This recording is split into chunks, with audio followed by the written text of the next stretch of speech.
All right, guys, we're gonna be starting the seminar now. Good to see you all here. So today, I welcome you all to the legendary penthouse, Justin Marc's legendary penthouse. You all have been given the opportunity to be here, and I'm super happy to have you all be here, right? Because every man in this room is striving to be great, is striving to be something more than they already are, right? And what brings us together is our desire to be limitless, to be frank, right?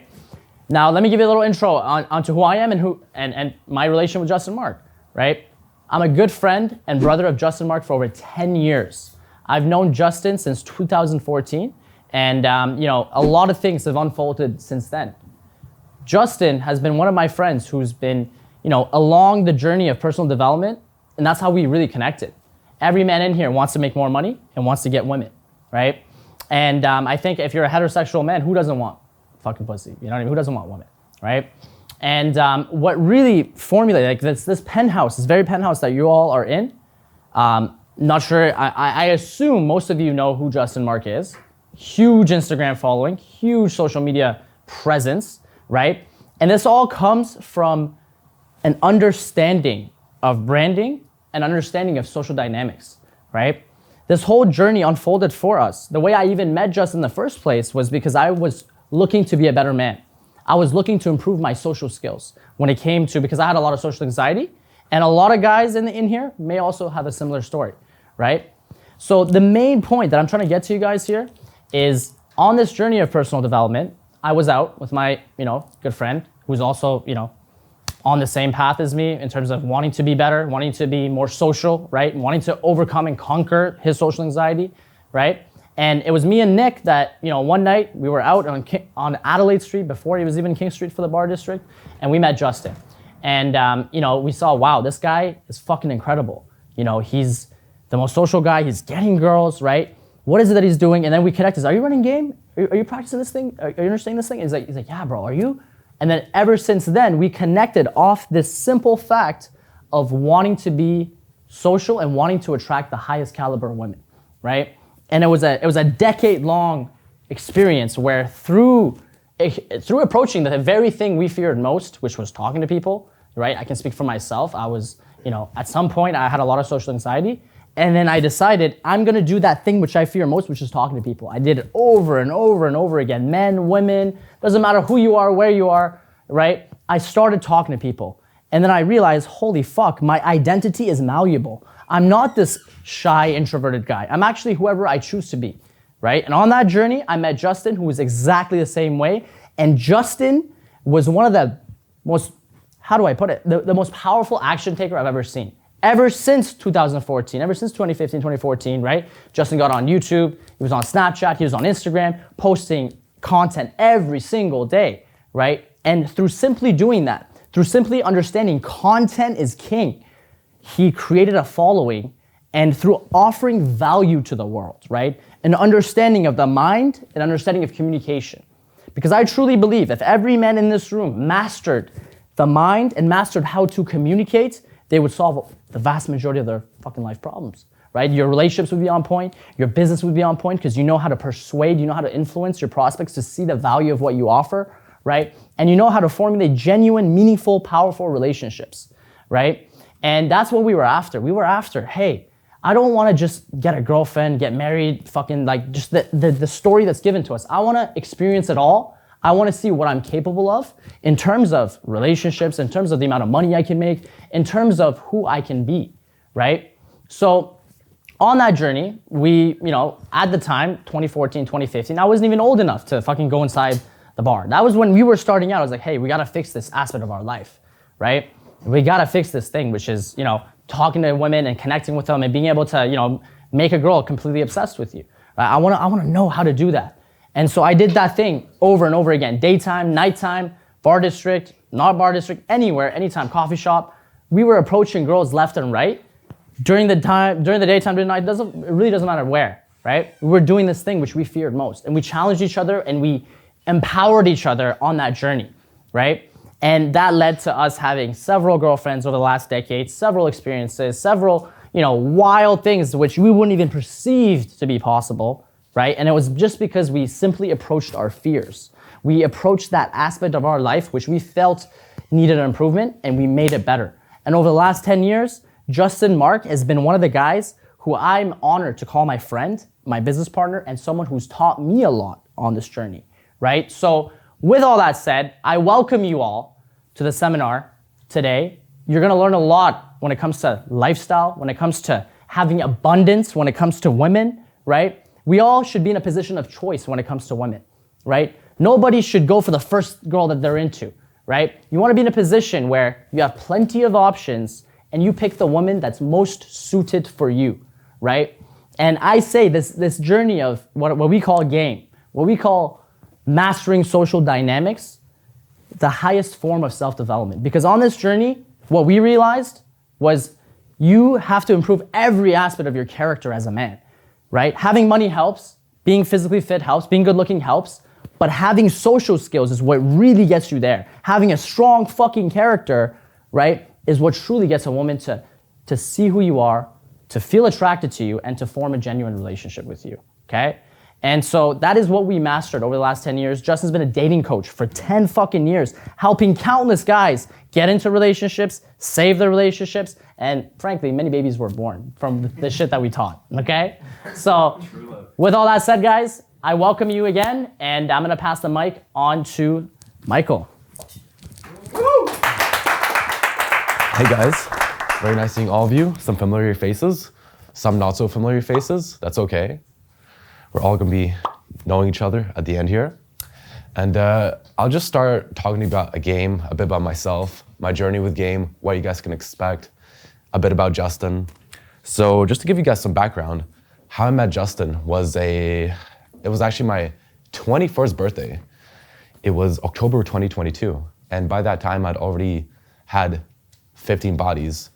In fact, I was a virgin February 2022, right? No experience with women, never talked to women, zero experience. It was COVID times, felt pretty depressed, and it was a catalyst point in my life. I said, what am I gonna do at this point? I can either improve or I can sink.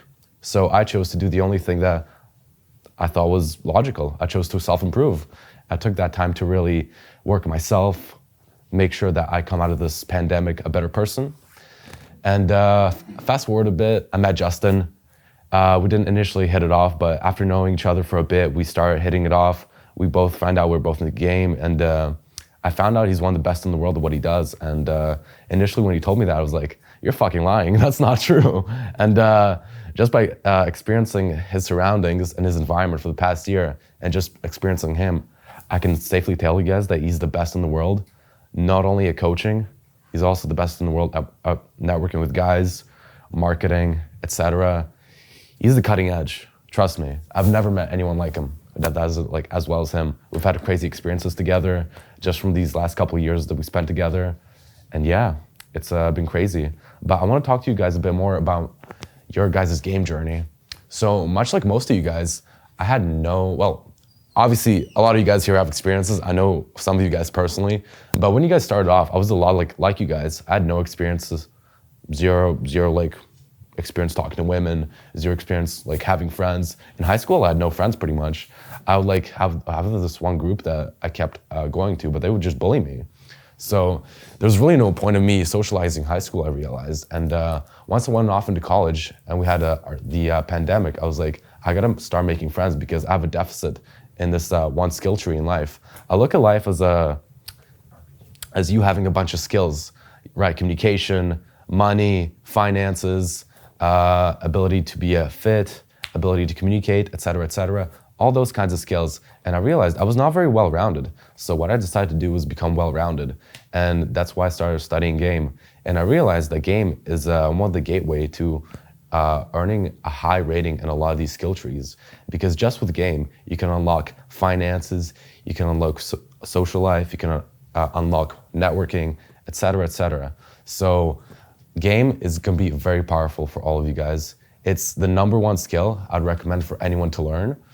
Not just because you guys are going to see the world around you transform, you're gonna transform as a person.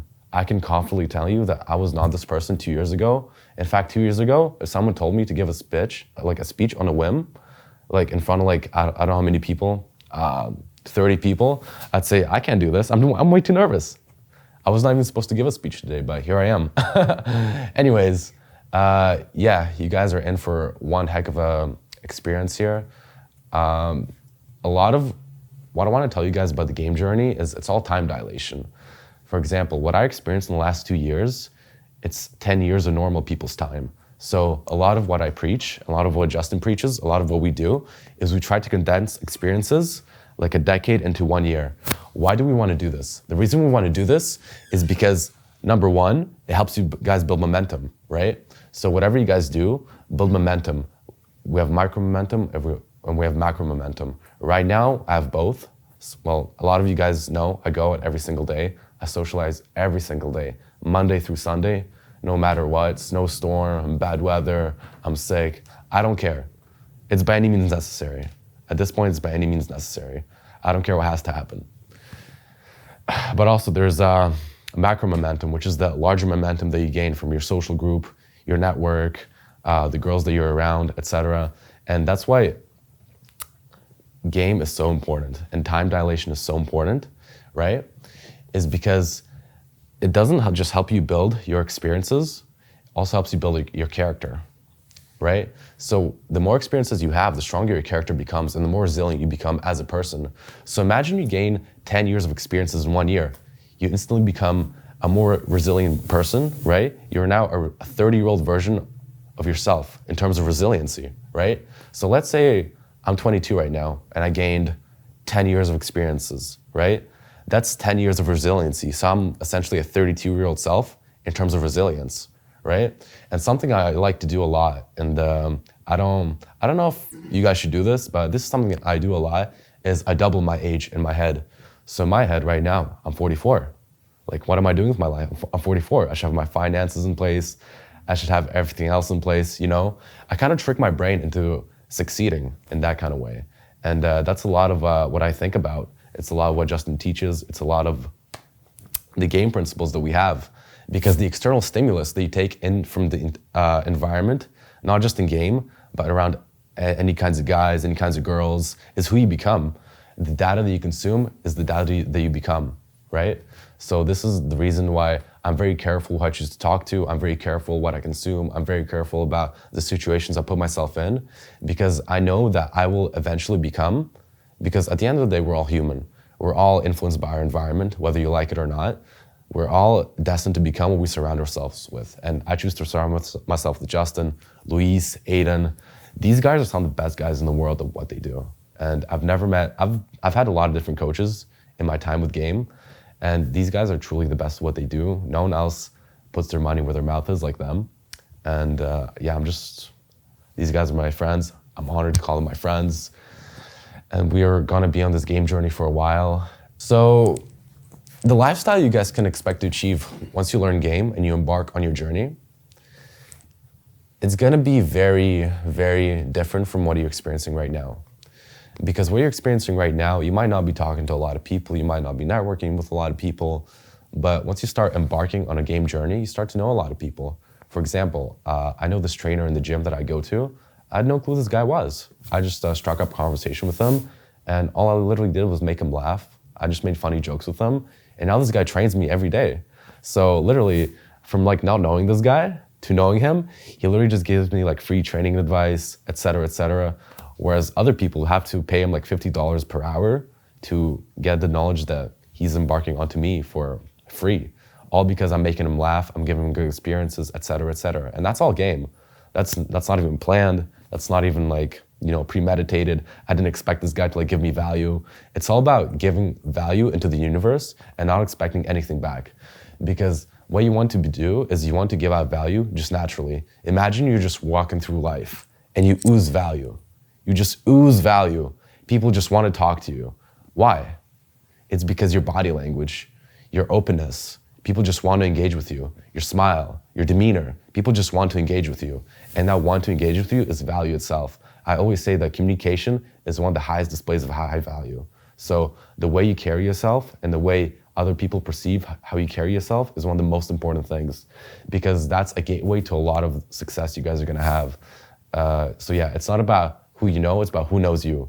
and the communication, how you carry yourself, a lot of people are just gonna assume things about you. Let's say I go to a place, I don't know anyone. Let's say I even go to like a new venue. I don't know anyone. I don't know the bouncers, I don't know the servers. This is just an example. Let's say I don't know the bouncers, I don't know the servers, I don't know the people in the venue. But if I carry myself like I work there, and like I know everyone, I shake everyone's hand, people just assume I work there, right? People just assume I'm already comfortable in the environment, and people are more likely to approach me. If I just walk around very comfortable, people are just more likely to open me, I'm more likely to get more opportunities, et cetera, et cetera. This happens to me all the time. People talk to me as though I'm in charge of everywhere I go. And it's a bit of a mindfuck actually, because I'm really not. I just carry myself like I am, and I treat them like they're my subordinates. A lot of the times it's like it's like there's a hierarchy and they're like a subordinate, you know? I just treat them like, hey, I know I'm in charge. I can tell you what you can do here, here, and here. And they just carry it out because I manifest that reality in my head. And essentially my frame is like, I'm here. I can tell you what to do and you can either take it or leave it. And that's the reality I manifest in my head. That's what I think about every single day. And that's how it ends up playing out, right? Because essentially, the stronger your frame is, the more you dictate your reality, right? And yeah, just manifesting your reality is very important. Not only because you want to know where you're going, right? But also you want to essentially have a goal. So my goal, beginning of last year, was to be able to predict social situations, right? And now I'm able to predict social situations within like 80% accuracy, I'd say. I always know what's gonna happen when it comes to guys, girls, no matter what, right? How am I able to do that? By using my experiences and time dilation. I've had so much experience in the field. Experience is the best teacher. Marc is obviously, he has a lot of experience there, right? So Justin is the best teacher. Experience is the second best teacher. Anyways, yeah. I've had a lot of experiences and I was able to achieve that goal just by, going out every single day. And it was actually trippy because on Justin's last boot camp, phenomenal boot camp, we had a crazy thing where we each wrote our goals down. And little did I know, I went to my goals from a boot camp in October and I looked at my goals and I said, wow, I achieved most of these, right? And it all came from just writing it down and putting it out there. My goal was doing cardio 5 days a week, right? And I was doing it like almost every single day, right? I also had a bunch of financial goals, save up X amount of money. I'd achieved that too. And I was not even consciously working towards it, right? I was subconsciously working towards it. But just by placing these actions and like setting my frame to where I'm going to do this no matter what happens, I was able to achieve it. And yeah, it was great. Just because I'm not even thinking about these things, right? They just happen on autopilot now. Just because of my frame, I know where I'm going. I know the actions I need to execute every single day. And with that, it doesn't become a problem. So yeah, I'm excited for you guys' game journey. A lot of what I'm talking about right now is very conceptual. So you guys might not get it right now, but further down the line, once you guys do have a bit more experience, you guys might realize what I'm talking about. Some of you guys already get it. I can see it on your guys' faces, right? But yeah, I'm super excited for you guys' game journey. My game journey has been exponential, would be the great word to use to describe it. And yeah, I'm looking forward to your guys' game journeys. I'm always here. Talk to me. I'm very open. Yeah, super nice talking to you guys. I'll be right here. That was my speech. I'm gonna keep mine short and sweet. Have you guys heard of a guy, Dan Bilzerian? Yep. Cool. He has a book called The Setup. Anybody here read it? Nobody has read The Setup? That's the next one on the reading list, okay? The setup is a concept where basically you build synergy in everything that you do in life. You set up yourself so that you're basically the king in your circle and everything that you do like goes into it. One of the best people I've seen at doing that is Justin, because his work is his promoting in his dating business and then it all builds into each other. He doesn't have to waste time doing accessory things and like he just scales much harder than the average person. Everyone here has the same goals, I think. Kind of like what Aiden was saying, like if you're a straight male, you want to have as much money as possible, as much like the best women that you can, the more friends, the more relevance. It's all due to your setup. Because if you had the same setup if you had a setup built to help you win, all your friends and your guys were supporting you. Probably a lot of you, myself included, have family and friends that just like have different goals as you, and are kind of like giving you like social friction is what I would call it.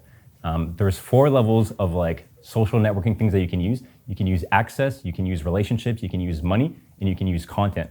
I'll switch back to how I met Justin Marc. I used to watch him on YouTube. I started watching Game maybe like more than 10 years ago. I think I was 16 years old. I was on Reddit seduction, like reading on the forums, watching YouTube videos. I'm a big fan of RSD, Owen Cook. I was watching Justin these, all this time. And then maybe 4 years ago, threw on a bit more. I got into this game journey, started going out in Calgary. That's where I'm from. And then I got a girlfriend, and then that was beautiful, except it was toxic as fuck. And then that relationship almost ruined me. So that was at the end of 2019. I kind of broke up with her. And then I was kind of like unsure what to do with life. I've been trying to set up my own business for like a long time. Dating that girl was like, took me way off track. And I was like, okay, what should I do? My dad's from Ottawa, so he was moving here, gave me the opportunity to move to Toronto. And then I got into a sales event, and then, that's where I met Justin.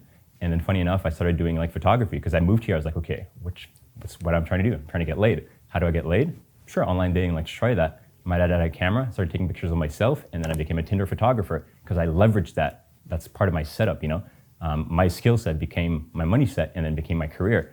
And then, Tinder photography is my bread and butter. And then personal branding is the next evolution of that. Because you guys all have value to offer to the world. But if the world doesn't know who you are, then they can't see that, right?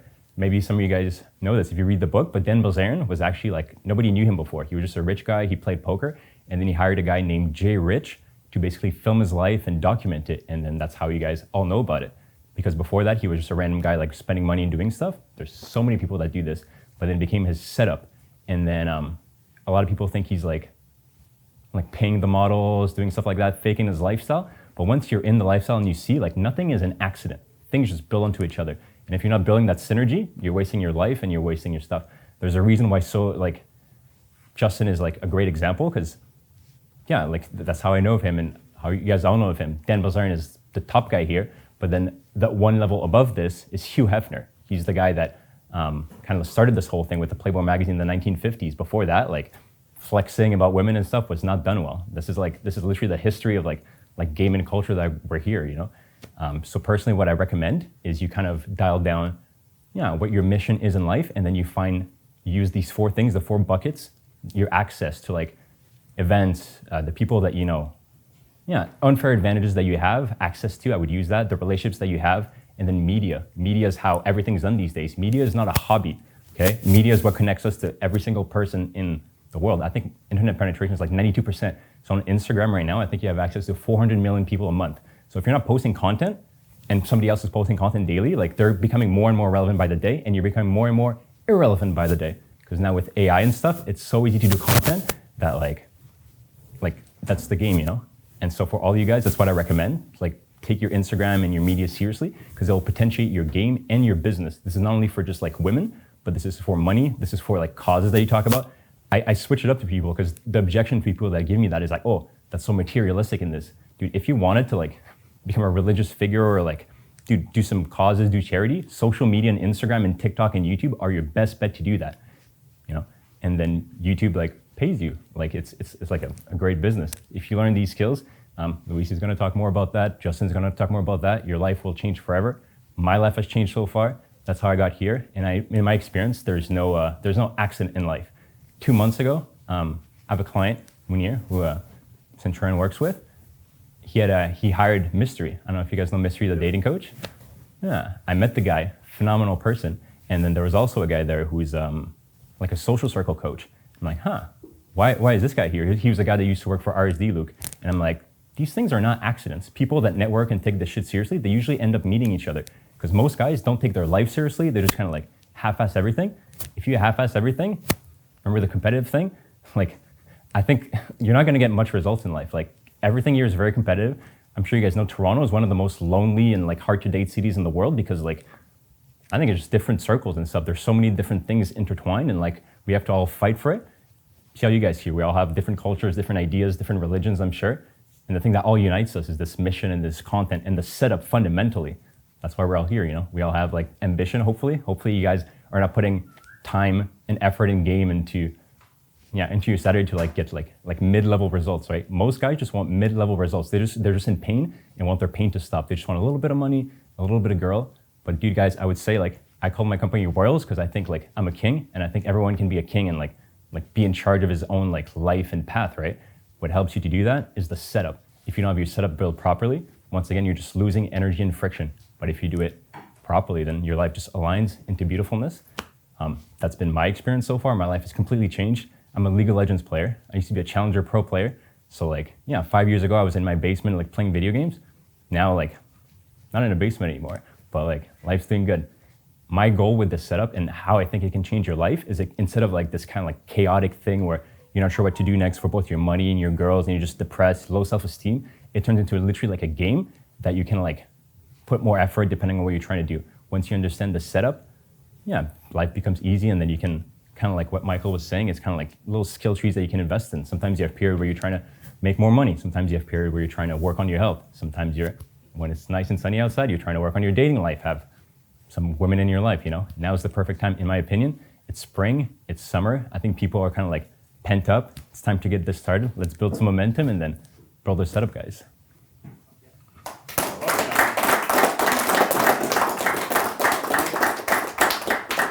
Yeah, I would say if you can, learn from Ben Bilzerian, as I did read the book, and if you can't, here's the second best guy that I know, Justin Marc, yeah.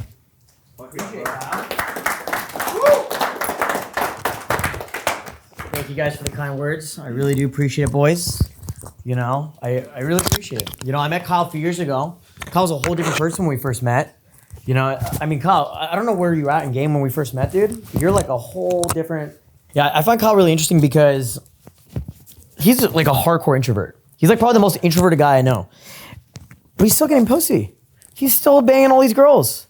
I remember there's this, when we had a New Year's party here. Okay, it was COVID lockdowns. This is New Year's of 2022. And dude, I walk into my roommate, my old roommate, was on vacation. And I walk in his room. There's an orgy happening in his closet, okay? It was one of my students and my camera guy. And then the reason they were having an orgy in the closet was because there's a girl passed out in the bed. Like this girl's waist passed on the bed. And they're like, well, fuck, we need to fuck this chick. And then one of my buddies is like on the phone with his girlfriend. I just hear her being like, you're a piece of shit. Fuck you, motherfucker. Right? And then so Kyle's busy in the bathroom getting his dick sucked. And I'm like, man, it's crazy because he's one of the most introverted guys I know, but he's tearing it up. Got to keep my girls away from Kyle, Or like when I met Michael, you know how I first remember meeting Michael? I'm in my table. I see a sign that says happy birthday, Michael. And I'm like, who the fuck's Michael? Why are you in my table? Right? And I don't know, we ended up meeting, and then I really admired his hustle. I really respected his level of energy. He was autistic as fuck. In fact, I was pulling, I think it might have been the first night I met you, or one of the first nights I met you. I was pulling some chicks, and he was like cold approaching the girls I'm like taking home, and I'm like, you're on our promoter team, right? Like you're like one of the new hires. Like, I'm gonna fire you, bro. Stop hitting on my girls, dude. What are you doing, right? But over the last, year and a half I've known Michael, I've seen this man grow from such a shy,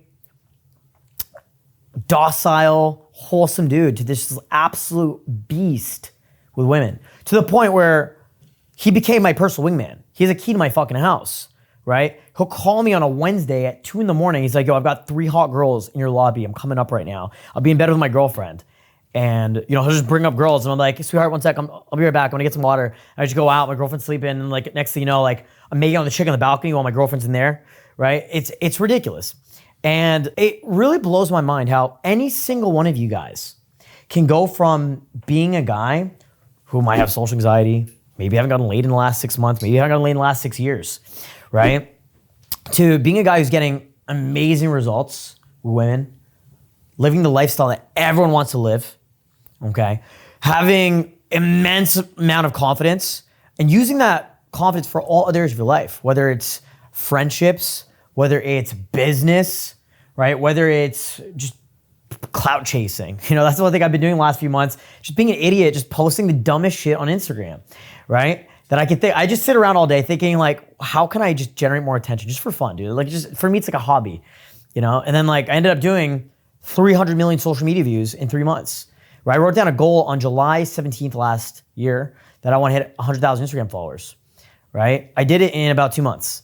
I started really just posting content August 3rd, right? And by September 23rd, by the end of the next month, I had 100,000 Instagram followers. I'm like, damn, it's pretty crazy. Imagine having that level of confidence where you can apply it to any area of your life and just achieve immense success. Imagine having that level of confidence where you're like, you know what? I want to get laid tonight. You wake up, you go out, you pull a baddie, right? Or you say, you know what? I want to throw the biggest party in the fucking city tonight. And you just put the moving pieces together, make it happen. That's really what the game is about. And I'll tell you this, guys. I grew up with crippling social anxiety. I grew up poor. My parents were immigrants. I had every excuse. I was short. I was skinny. It's funny. I was with Luis in Colombia it was like June of 2022, I think. And we were just, last time I saw Luis, we were reminiscing and going through old videos. And he pointed out how skinny I was. I was a skinny little bitch, dude. I looked like a little boy, right? And it's crazy how quickly things could change. The moment I decided, you know what, I want to go put on some weight and get bulkier. I was able to do that pretty quickly. I was like, I want to go get rich. Dude, it was really nuts. I think a big thing is also, you become the average of 5 people you're surrounding yourself with the most. That's a really big thing. I spent 6 months traveling with Luis. Luis is a multimillionaire, famous YouTuber. He's done billions of social media views, not millions, billions with a B, okay? If you guys don't know who Luis is, by the way, he's the host of Catch a Cheater, big YouTube series, 5 million followers, 3 million on YouTube, 2 million on Facebook, something like that. He quit that to start a kids channel, made millions off that. He fucking retired, right? I spent 6 months with Luis. Luis was at my house. We were traveling together for a bit, came back to Toronto. I don't think it's a surprise. A few months later, I was a millionaire, right? You become the average of the 5 people you surround yourself with the most, okay? And the reason I wanted to create this setup, this seminar today, was I realized something. Me and Michael were out the other day on Thursday night. And I was like, Michael, imagine if we had 10 guys just like us. How fucking good it would be. How I learned these skills was I was a socially anxious, awkward guy going out, trying to chase chicks, and it was so difficult because I was doing it alone. Until I discovered something called the pickup community, which has really died down, doesn't really even exist anymore. I used to follow these different schools of thoughts of guys that want to go out and prove themselves, guys that want to go out and talk to women, and this community really has died and slowed down, And I also realized that all these skills that I learned, cold approach pickup. If you guys don't know what cold approach is, it is the art form of being able to approach a random woman and bring her in your life, whether it's for one night or 1 year, whatever you want, or a lifetime, right? It's a beautiful fucking thing. And it is truly the highest level of self-development. In fact, I haven't discovered a higher level of self-development than learning success with women. Because think about this. It doesn't matter how rich you are, how much clout you have. If you see a fucking baddie walk in the room, there's that feeling of anxiety that you'll feel. You're like, fuck, I want to talk to that girl. Everyone's staring at her, right? And being the guy who can engage with her and bring her into your reality, you automatically have more status than every single other fucking dude. You guys understand that? So when I'm flexing these chicks on Instagram, I'm not doing it to brag that I get pussy. Because dude, I'm at a level, I've been almost 500 women, guys, okay? I already know I get pussy. I don't feel like I'm in the proof. I'm doing it to let other dudes know that they're inferior, okay? But no, I know to flex on him, dude. Why? Because it leads me to so many different business opportunities. It leads me to making friends with some of the biggest influencers. How do you think I met Luis? I met Luis through Instagram. Luis, if I had a shitty Instagram when I was in LA in mid to 2019, would we become friends? Do you think? Probably not, right? I looked at Luis's Instagram and I'm like, he looks like a douchebag, right? But it made me intrigued to want to meet him. I actually didn't know his show. One of our mutual, essentially one of my buddies who's my barber now, but he's a big YouTuber from Toronto. He kind of quit YouTube. Plugged me to Luis because he just knew that me and Luis would get along because Luis was all about chasing chicks. And Luis, I had no idea who he was, but he had studied game. And he studied game. He studied a lot of these old school coaches, and he applied a lot of the psychology principles to social media, becoming a social media influencer. That's how he became world famous and made millions of dollars. That's how he created his setup. Where he had girls flying from all over the world. He still has this. Girls flying from all over the world, flying out to LA to come meet him. Right? On their ticket. On their dime, dude. It's pretty impressive. It's pretty impressive. Right? And that's why me and Luis got along so well. The first day I met Luis, I was like, I don't know if we're gonna really get along. I don't really know what to expect here. And it was crazy. We had like no friction. It's like we just instantly knew each other because we understood certain things that other guys don't understand. And part of why I wanted to, do this was I was talking to Michael last summer, and I was like, talking about, I'm like, fuck, man. What if we had an army of guys just like us who understood the things we understand, who are at a similar level or on the way to being at that level? What would our lives look like? Dude, we'd be fucking unstoppable. We'd be unstoppable, And I mean, there's some guys here that have already done boot camp. I mean, I've seen you guys live change. Guys like Alan, Phil, David. There's some guys here that are gonna do coaching with me at some point, and you signed up for coaching, right? And so, I just think it's not enough. And what I want to do is I wanted to not just recreate the original like pickup community, but I wanted to make it something that really everyone wants to achieve, creating a lifestyle community. Because maybe some of you guys, want to do yoga events or like fucking hippity dippity kind of shit to get those like hippie girls, Or maybe there's, someone out here who wants to do like model events. Like we did a photo shoot with the UFT cheerleading team here. Was that last week? Right, the week before we did I had Drake's promoter, essentially the guy that brings girls to Drake, right? I met him on a yacht. Actually how I met this guy? Everyone's like hyping up this dude who like works with Drake. And I'd heard his name before. And I'm like, where did I hear this guy's name before? And I realized my dad texted me about him. It turns out that my dad and his dad were friends for like 15, 20 years. They go way back. And so my friend, who's like, she's essentially like a sugar baby for like celebrities. I know she like hooked up with like DaBaby. She used to date one of the Toronto Raptors, like Pascal Siakam or something like that, right? And she was like, I gotta introduce you to this dude. He works with Drake. And so I walk up to him and like, obviously everyone's like, yo, oh my God, you work with Drake, holy shit. And I'm like, is your dad? He's like, how the fuck do you know my dad? I'm like, dude, this is gonna sound crazy, but your dad and my dad are friends. Well, what was that? That was social circle game. That was, using the right, that's game, guys, right? And now me and this guy are boys. So he hit me up a couple weeks ago and he's like, I have Bob Marley's grandson and he needs to shoot a music video. Can you round up some girls? And we did a video shoot, like a music video for Bob Marley's grandson here at my penthouse a couple weeks ago, right? But just creating these different setups, because I'm not in the music industry. I don't give a fuck about the UFT cheerleading team, right? But the whole point is creating different environments where you're facilitating cool things to do.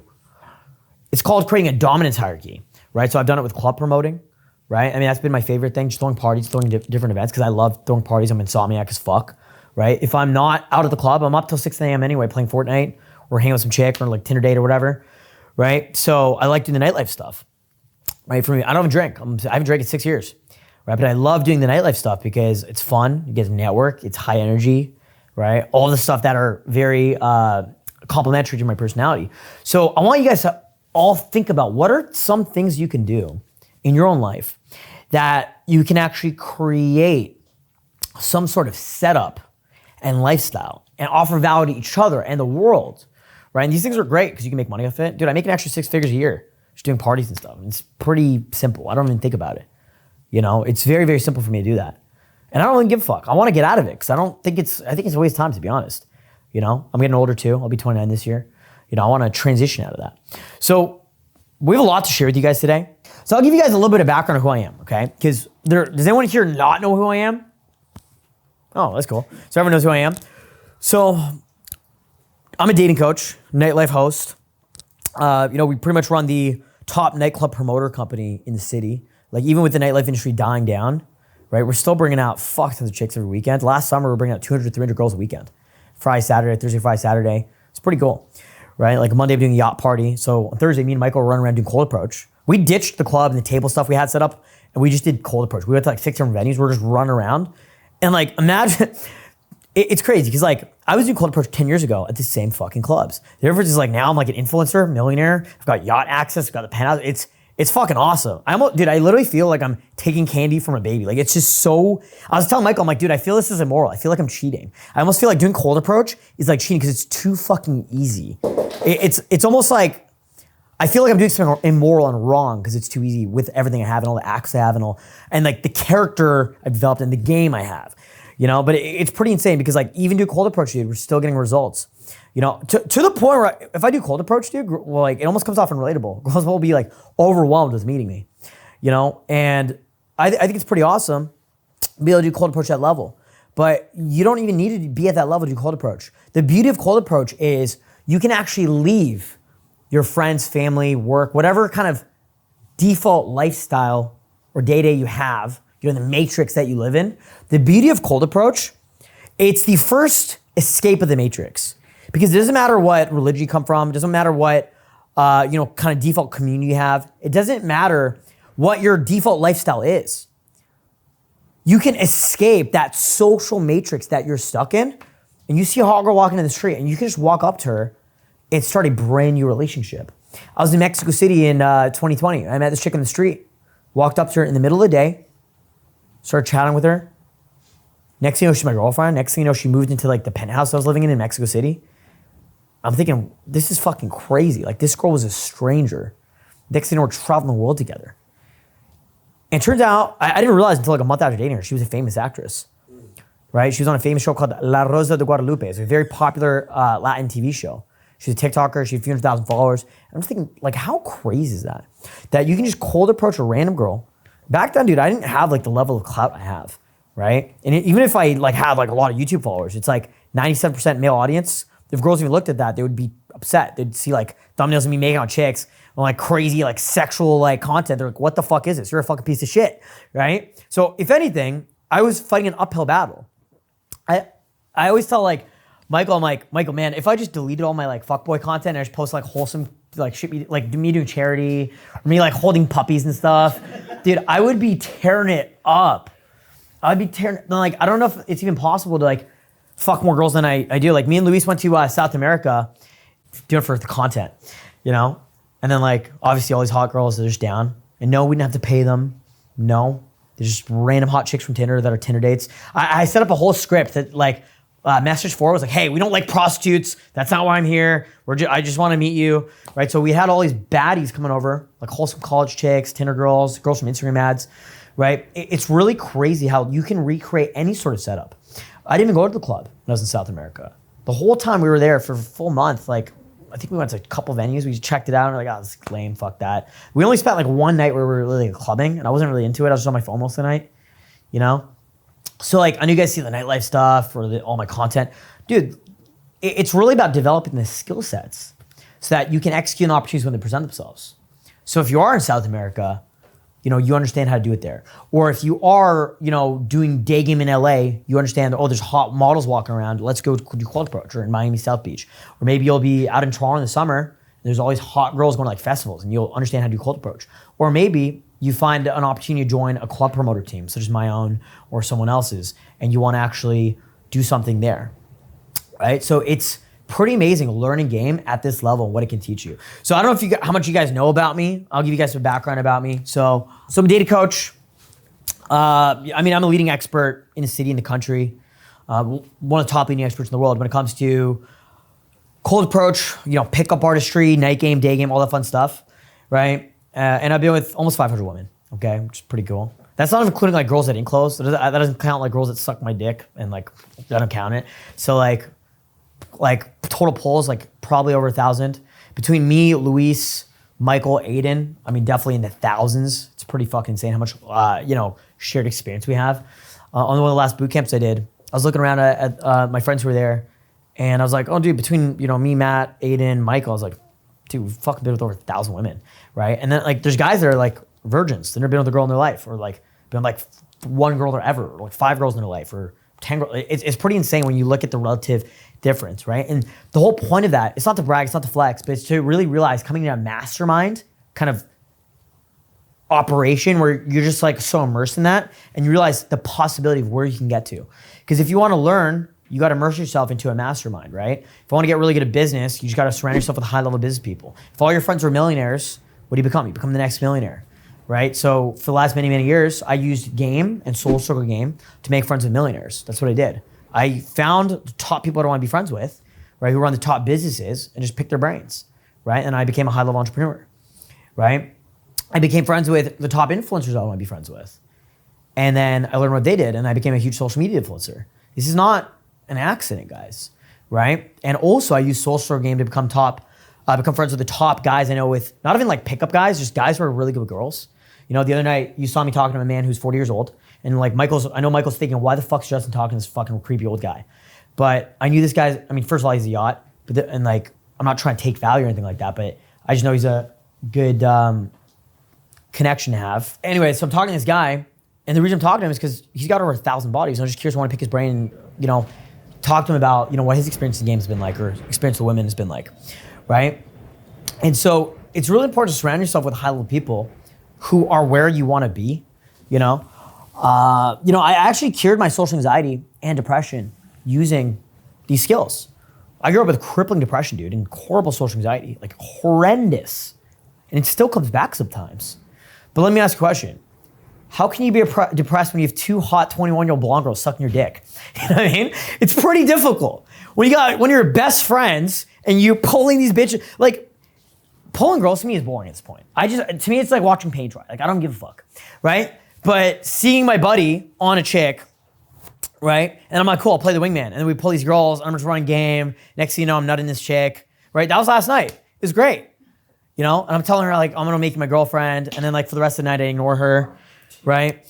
And then I'm, like, on her friend or on that girl's friend. It's just like, it's so, like, we were partying here till 6 in the morning, guys, okay? We had a bunch of chicks running around. It was like, I don't know how many girls were here last night? I don't know. Like 10 to 15 girls? Like a dozen girls. Yeah, so like a dozen girls and then like a few dudes, right? So when you have these environments where it's like hot girls, the ratio's good, it's like, it's pretty hard to be depressed when you have like the best of friends, the best people around you, you know, and you're just always just living at the edge of your comfort zone, what's possible. And always just sitting around thinking like, what's the next level? How can we create more value for the world? How can we do bigger and better? You know what I'm saying? I just wrote down some new goals on my phone the other day. I wrote 1 million Instagram followers, 200,000 YouTube, 1,000 lay count, 5 blonde girlfriends, make $1 million a month, you know, because I've been stuck at a couple $100,000 a month, you know, three-story penthouse, Lambo, right? So like, it's you know, in life, guys, you're gonna feel fulfillment from forward progression. That's the only thing that's gonna make you feel fulfilled, is from having goals and working towards achieving them. The destination is boring, dude. I hit my goals and I've just been laying there for the last few months, bored out of my fucking mind. I'm like, great, this is cool, but I'm bored. Like, I just bored out of my mind. I'm like, fuck, what do I, like, is this it? Like, I tried to retire. Like, I really, truly tried to retire and I'm like, I'm bored. You know, in life, you're only gonna be truly happy and fulfilled when you're working towards something bigger and better and greater. That's the reality of it. There is no retirement. There is no completion in life. There is no stopping. It's not possible. Do you understand that? Do you guys know what I'm saying? You can't slow down. You can't stop. Or you're just gonna end up fucking some fat loser, dude. And if you get comfortable being like the fat fucking loser who hasn't gone late in the last 6 months, I mean, you know, fuck, dude. Have fun dying on nobody. But personally, it's not for me. You know, I just couldn't do that. I know for a lot of you guys, you feel like this strong vocation, this like calling to be better and be a better version of yourself, right? But you got to put in the work, right? And it's hard. It isn't easy doing cold approach. Michael's on the street 7 nights a week. I've been doing cold approach for 10 years. Do you guys know what the 30-day challenge is? Ever heard of this 30-day challenge? The 30-day challenge, it's a challenge of going out and practicing every day for the next 30 days. So, I mean, I can get any guys laid right now just with the advice I'm about to give you. If you want to get laid, if you haven't got, when's the last time you got laid? 2 weeks ago. When's the last time you got laid? Long time. When's the last time you got laid? Don't remember. When's the last time you got laid? 1 year ago. Okay. So if you want to get laid in the next 30 days, stop jerking off. Don't touch your dick. Okay? Go out every single day for the next 30 days. Guaranteed to get laid. Right? It sounds very easy to do that. But to go out and practice cold approach or night game or day game, whatever it is, for the next 30 days, that's actually a huge undertaking. I did that every day for 5 years without missing a day. Right? In that time, I slept with hundreds of women. right? Last year I slept with over 100 women, right? And I have a girlfriend. I'm in a very serious relationship. I've been in a monogamous relationship since December 2022. And I'm loyal as fuck, right? I'm super loyal, right? In fact, last year, at any given moment, I had like 5 girlfriends. I had so many girlfriends, dude. Can't even count. We'd have orgies, dude, it was great. Me and her would just go out. I actually met her through Michael. So just meet all these girls and they became my girlfriends, and it's great. Like at one point, I had like 5 different girlfriends, you know, and they all fulfilled different roles in my life. You know, had my main girl who loves me and is loyal as fuck. My side chick who's competing with the main chick, right? They were best friends at one point. It was fucking awesome. It was the best time ever. The best time, because you know they come over, cook for me, clean my house. I'm just doing work, just grinding. And I also had a hot assistant, British, super hot. We're banging too. So like, yeah, dude, at any given moment, I had like a few different girlfriends, all loyal, right? It was great. You know, in game, you're gonna have so many different paradigms and so many different experiences that you learn and grow from. But it's great because I had an entourage of bitches that are super loyal, that know me, you know, that are just so feminine, and they all serve a different role in my life. You know, like help me set up the penthouse when my roommate moved out. Help me plan the design and new furniture and all this stuff, right? Luis, you ever meet? You met, right? The British girl? Yeah. She's a baddie, dude. She's a baddie, right? And I fucking miss her, dude. I miss her. You know, the whole point is using game to create the life that you want to have. It's not just about getting laid. It was never about getting laid, because like, you know, I haven't jerked off in like since 2016. That's 8 years now, right? In that time, I slept with almost 500 women. Just think about that, right? But like, you could argue jerking yourself off feels a lot better than a girl's pussy. I mean, I could probably argue that, but the whole point is like, that's not going to get you the life you want to have, right? So it really was never about getting laid, you know? So like, the whole body count thing, it doesn't really matter, but it really is about creating the lifestyle you want to have, you know?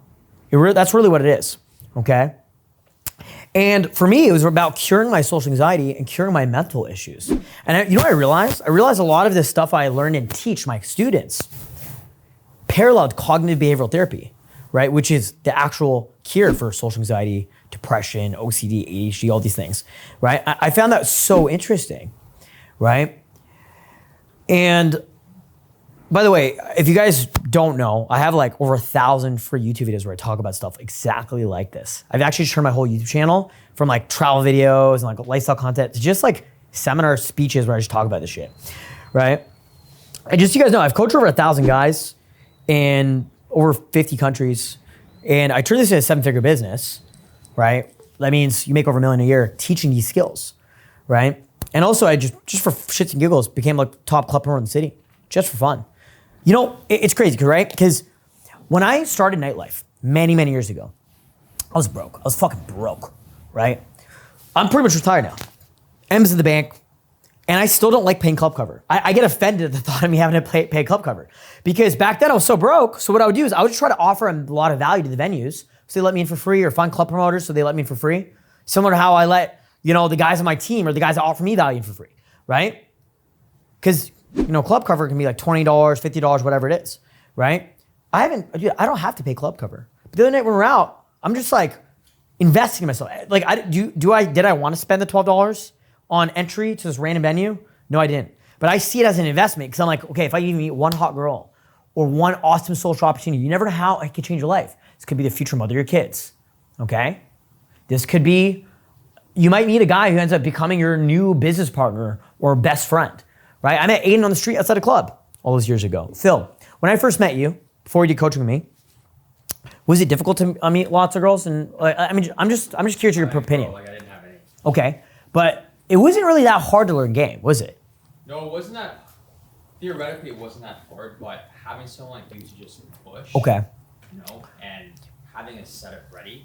But do you think if, you know, we all go out, hit the streets, do cold approach, run street game, talk to hot chicks every single weekend, you don't think like you can grab together 5 girls, you can grab together 3 girls, and if every single one of us on average bring 4 to 5 girls, so the ratio is 5 girls for every 1 guy.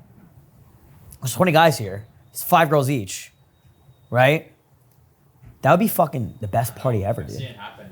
I mean, we did it on boot camp. Yeah. Did you do my birthday boot camp, or was it the Halloween No, one? Halloween. I can barely remember the parties, but like, how many girls did we have out that week? Oh, it's hundreds. Hundreds of girls, right? It was insane. Because this is what I teach in my boot camps. It's like cold approach is the awesome front end of meeting the hottest girls. How do you guys think I became the top club promoter in the fucking country? Right? I have a fucking team of killers. We just go out in the summer, just everyone bring 10 chicks. We have 10 guys, everyone brings 10 girls. We have 100 bitches there. Now, you might not like the girls you brought, but he might like them. And I like the girls he brought. So I end up fucking his girls and you end up fucking my girls. But it's perfect, we all got laid. Do you guys understand that? That's why I slept with 106 women last year, right? While simultaneously having 5 monogamous relationships at a time, right? And the best part is all the girls kind of knew what it was, you know? It's pretty insane. It's pretty crazy, dude. Imagine having that level of abundance. And I want you guys to understand that. I grew up in this city. I was on these streets in Toronto 10 years ago with no piss. Dude, there's a video of me on YouTube where I'm talking about the hypothetical concept of me I'm walking down the street and I'm like, we're talking to a camera and I'm like, one day I'm gonna be talking to a camera, but I'm gonna have girls around me. I'm so excited, one day. You know what I'm saying? And so like, I want you guys to understand that like this is real and you can do and achieve this. And I'm gonna teach you guys today just the baseline of how we can do that and achieve that, okay? I wasn't always like this. I got bullied growing up. I had really bad social anxiety.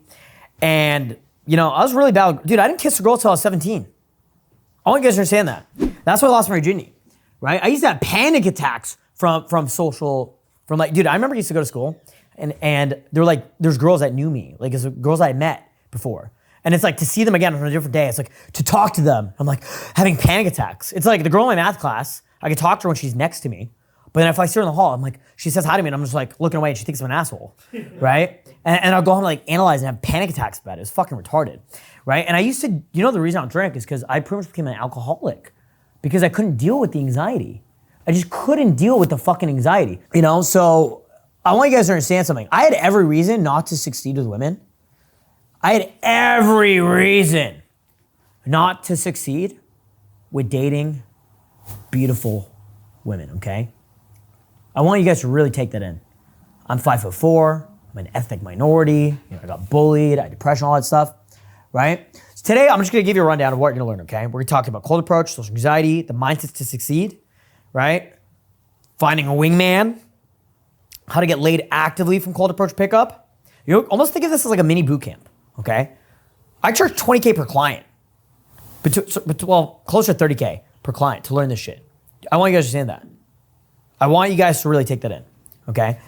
And I want you to recognize today, almost as like a mini coaching program, and really try to extract where my head's at and how you can implement this in your life, okay? And I also want you to look around. Look around, you guys. In this room could be your future best friend, could be your future business partner, could be your future wingman. Do you understand that? Dude, my wings, we've all been friends for over 10 years. You know, Matt, Mike, fucking Aiden. You know, Michael's a newer friend. You know, we already know we're brothers for life. I've been friends with Luis for over 5 years now. You know? Because what's crazy is like women come and go, dude. The game always stays the same. It actually changes every 5 years as politics change, it changes culture, which trickles down to dating. You know, so even after like, think about how much the world changed since COVID happened, right? And a lot of people didn't figure out dating after COVID lockdowns, all that stuff. I figured it out. I spent nothing but all my time figuring that shit out. Most people didn't figure it out, right? But the world changed and game changed. And the best benefits you're gonna have is, you know, becoming an attractive version of yourself, right? And a lot of people don't realize, I was talking to Luis about it, right? Because Luis is rocking a $100,000 chain, right? $50,000 watch. And I was talking to him, I'm like, do you think pros gets pussy more or chains? Like, what do you think? And he said, it doesn't matter, bro. It's the man who's wearing it. And that's the reality. It's the person that you become. Because becoming attractive isn't in how you look. It's in the way you feel and the way people feel about you, right? Because people feel what you feel, right? Do you guys understand that? People feel what you feel? Yeah. You guys all recognize that? Right? If you walk around all insecure and shit, people feel that off of you. You guys understand that? 10 years ago, I wouldn't be able to confidently speak in front of a crowd of guys. Do you guys understand what I'm saying? but people feel what you feel. And when you become that confident version of yourself, people feel confidence from you. Women feel confidence from you, right? Women submit to you. The reason I'm able to have so many beautiful women that submit to me and want me to be their future husband is because they feel so safe around me. They feel like I'm the best option, right? Louis said something really interesting to me many years ago. He said, men are competing with other men and women are hanging out the finish line and fucking the winners. Does anyone here know what female hypergamy is? Anyone heard that concept before? Right? It's like women are always like looking to be with the winners. Dude, I saw Luis take a girl off of one of like the head bouncers at one of the top clubs in the city, right? This dude's like a fighter, he's jacked as fuck, right? Runs like his own business and everything like that. But when she met Luis, she just couldn't help but like be like, whoa. She's like, hey, I want you to know I have a boyfriend. He's like, that's okay. But don't get me wrong, it's to catch a cheater, right? If anyone can get someone to cheat, it's like a man who like spent years specializing in understanding cheating and why people cheat, okay? Do you guys understand that? And we were talking about it the other day. And truthfully, at the end of the day, man, if there is a guy out there that's like you, but a bit better, they could probably take your girl. That's the reality. Has anyone here ever been cheated on? Raise your hand if you've been cheated on. Happens to the best of us, boys. Happens to the best of us, right? I think that's what makes, that's definitely what made Luis the man he is today. That's definitely what made me the man I am today, bro. You know, it's the reality, right? That pain. There's nothing worse than that pain of like a girl you love getting pumped by another guy. Just imagine like a dude who's like you, but like maybe he's more jacked or has more money than you.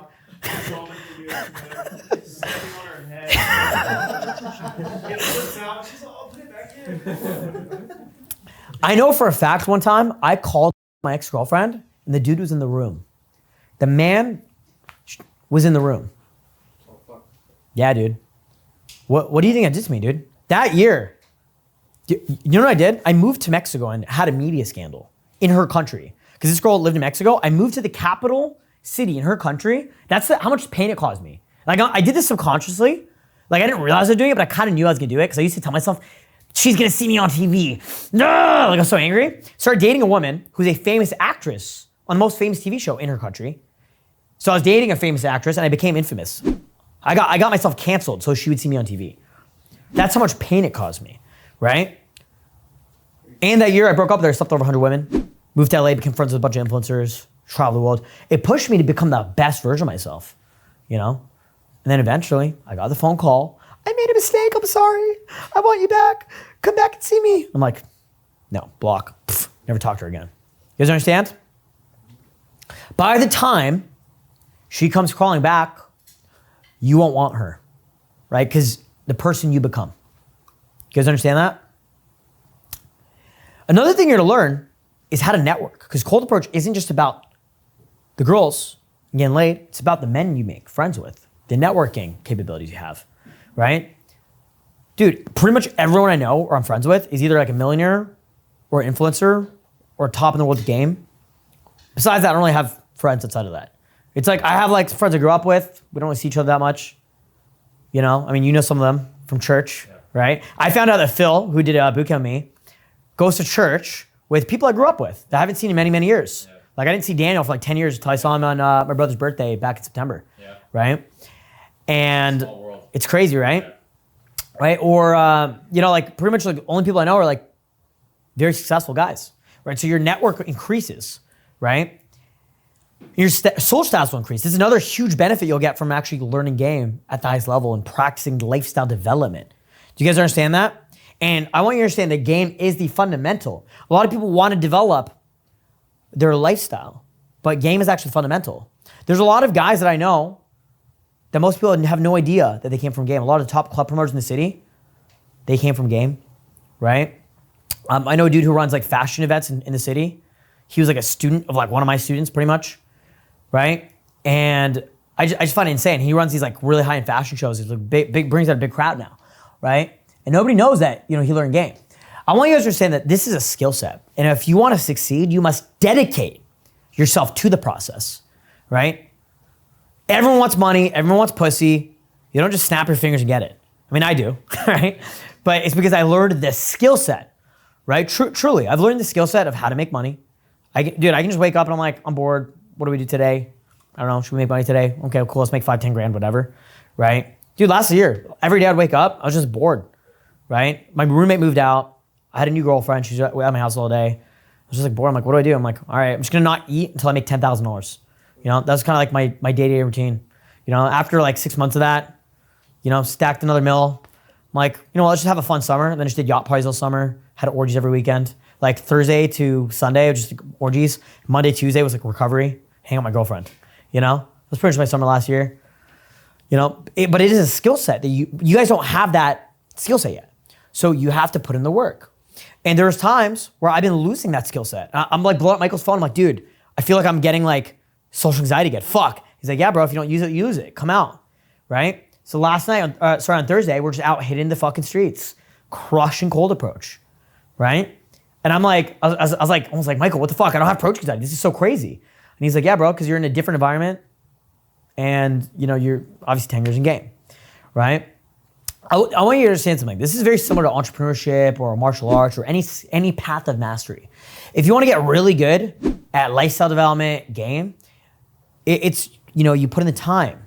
You pay your dues by putting in the time. Do you guys understand that? Right? You know, because why does everyone want to be the guy with the high social status? Why? What's the whole point? It's to find a baddie wife or have an entourage of hoes that, you know, want to suck your dick, right? Or to make money from it, or to network with high status guys, right? But soul skills or dating skills, it's a science, it's an art form, it's a philosophy. Do you guys understand that? And you gotta really let that sink in and realize that this is something that you can actually do and achieve, right? Because it's all mindset. If you didn't think you could achieve, you wouldn't even try. Do you guys understand that? So you must first realize it's possible, okay? You must first realize there is a possibility that you can get good at this. Here's the crazy thing. If you can get good at this, you can do anything. I remember when I first had my first threesome of, I think it was like December of 2017. I was a brokey back then, dude. I was making $1,000 a month, you know, didn't have a whole lot of money in the bank, right? But I had my first threesome with this little piglet. She's a little chunky, this girl's a little chunky monkey, but her hot little skinny friend, you know, good times. You know, actually you live in the same house that I did that. Yeah, but I did in the living room.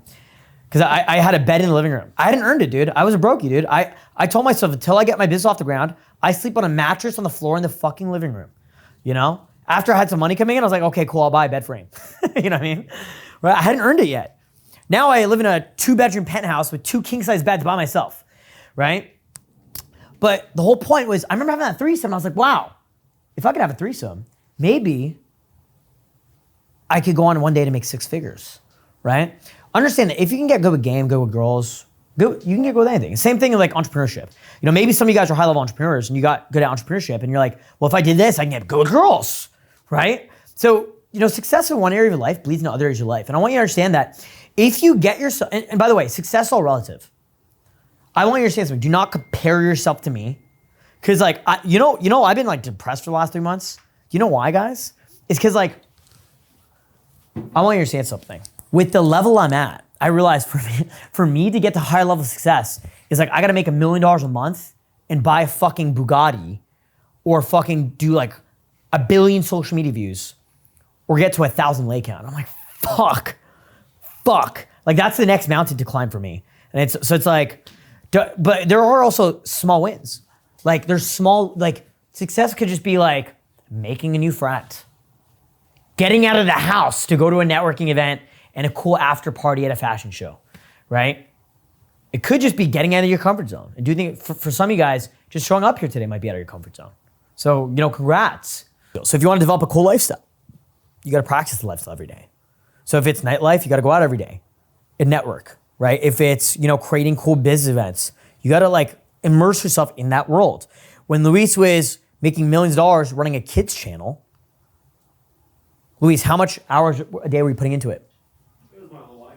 All day, every day? Yeah, from the moment I wake up to nighttime, I was obsessed. And then at night, you wake up to use the restroom, an idea hits me. I'm like, oh fuck, and I write it down. It's like, you fucking all die. That's all you did, right? You know, so, I mean, the lifestyle, what does that mean? Getting laid for you guys? Like, what does that mean exactly? Because for different people, it means different things. Like, just shout out. There's no right or wrong answer. Like, what does that mean for you? What does it mean? Freedom? What about you, David? Just abundance in every aspect. So girls, money, networking. What about you, bro? Having a good rotation. Good rotation of girls. Okay. So again, lifestyle means completely different things to everyone else. So like for me to teach you guys, I need to know what that means to you. What does it mean to you? Lifestyle. What does it mean to you? Connections and development and experience. Like what? Clouds, enjoyment. Cool. Getting business done, making deals. Cool, dude. Guys, what else? Being able to do what you want when you want, like not having to take orders from anyone. Sure. Just like social freedom, all that cool stuff. So it sounds like you guys want to create like a lifestyle that, almost like creating like a community that we can live in. Phil, I was talking about this a couple weeks ago. Yeah. You know, creating like a community that we can like, why do you think I'm doing this? You know? I don't know what I'm doing here, guys. Like, I'm just like doing stuff and adjusting the course. But obviously, I've done tons of seminars. The last seminar we did was about a year ago, but before that, I didn't do a seminar until like 2018, you know? But I just thought it'd be a cool thing to create. We could all create this together, right? So, you know, the best way to do this is through consistency. So if you want to go out and have freedom, the best way is practice social freedom, which the best way I know is cold approach pickup. Talk to strangers every single fucking day. I don't know a better way to live freedom besides doing that, right? That's what got me to where I'm at. So it's like, if I have a girlfriend who's like being bitchy with me or playing power games, I'll tell her to fuck off, right? Respectfully, right? But I'm like, you're a hoe, fuck off. joking. But the whole point is like, let's say I had a girlfriend who's extremely demanding. Meet my family, sure, met her family. Wants me to play the boyfriend role, but she's trying to change who I was. So I was like, look, this is not who I am. If you don't like it, you can leave, right? Why? Because I have the abundance and know-how to replace her. She's from Ukraine. Within a week, I had a brand new Ukrainian girlfriend. Within 1 week, brand new Ukrainian girlfriend. And I told her, I'm like, hey, just so you know, I have a new Ukrainian girlfriend, replaced you. Thanks. I just want you to know. Okay, see you. Right? The whole point, but that's freedom. Right? That's abundance.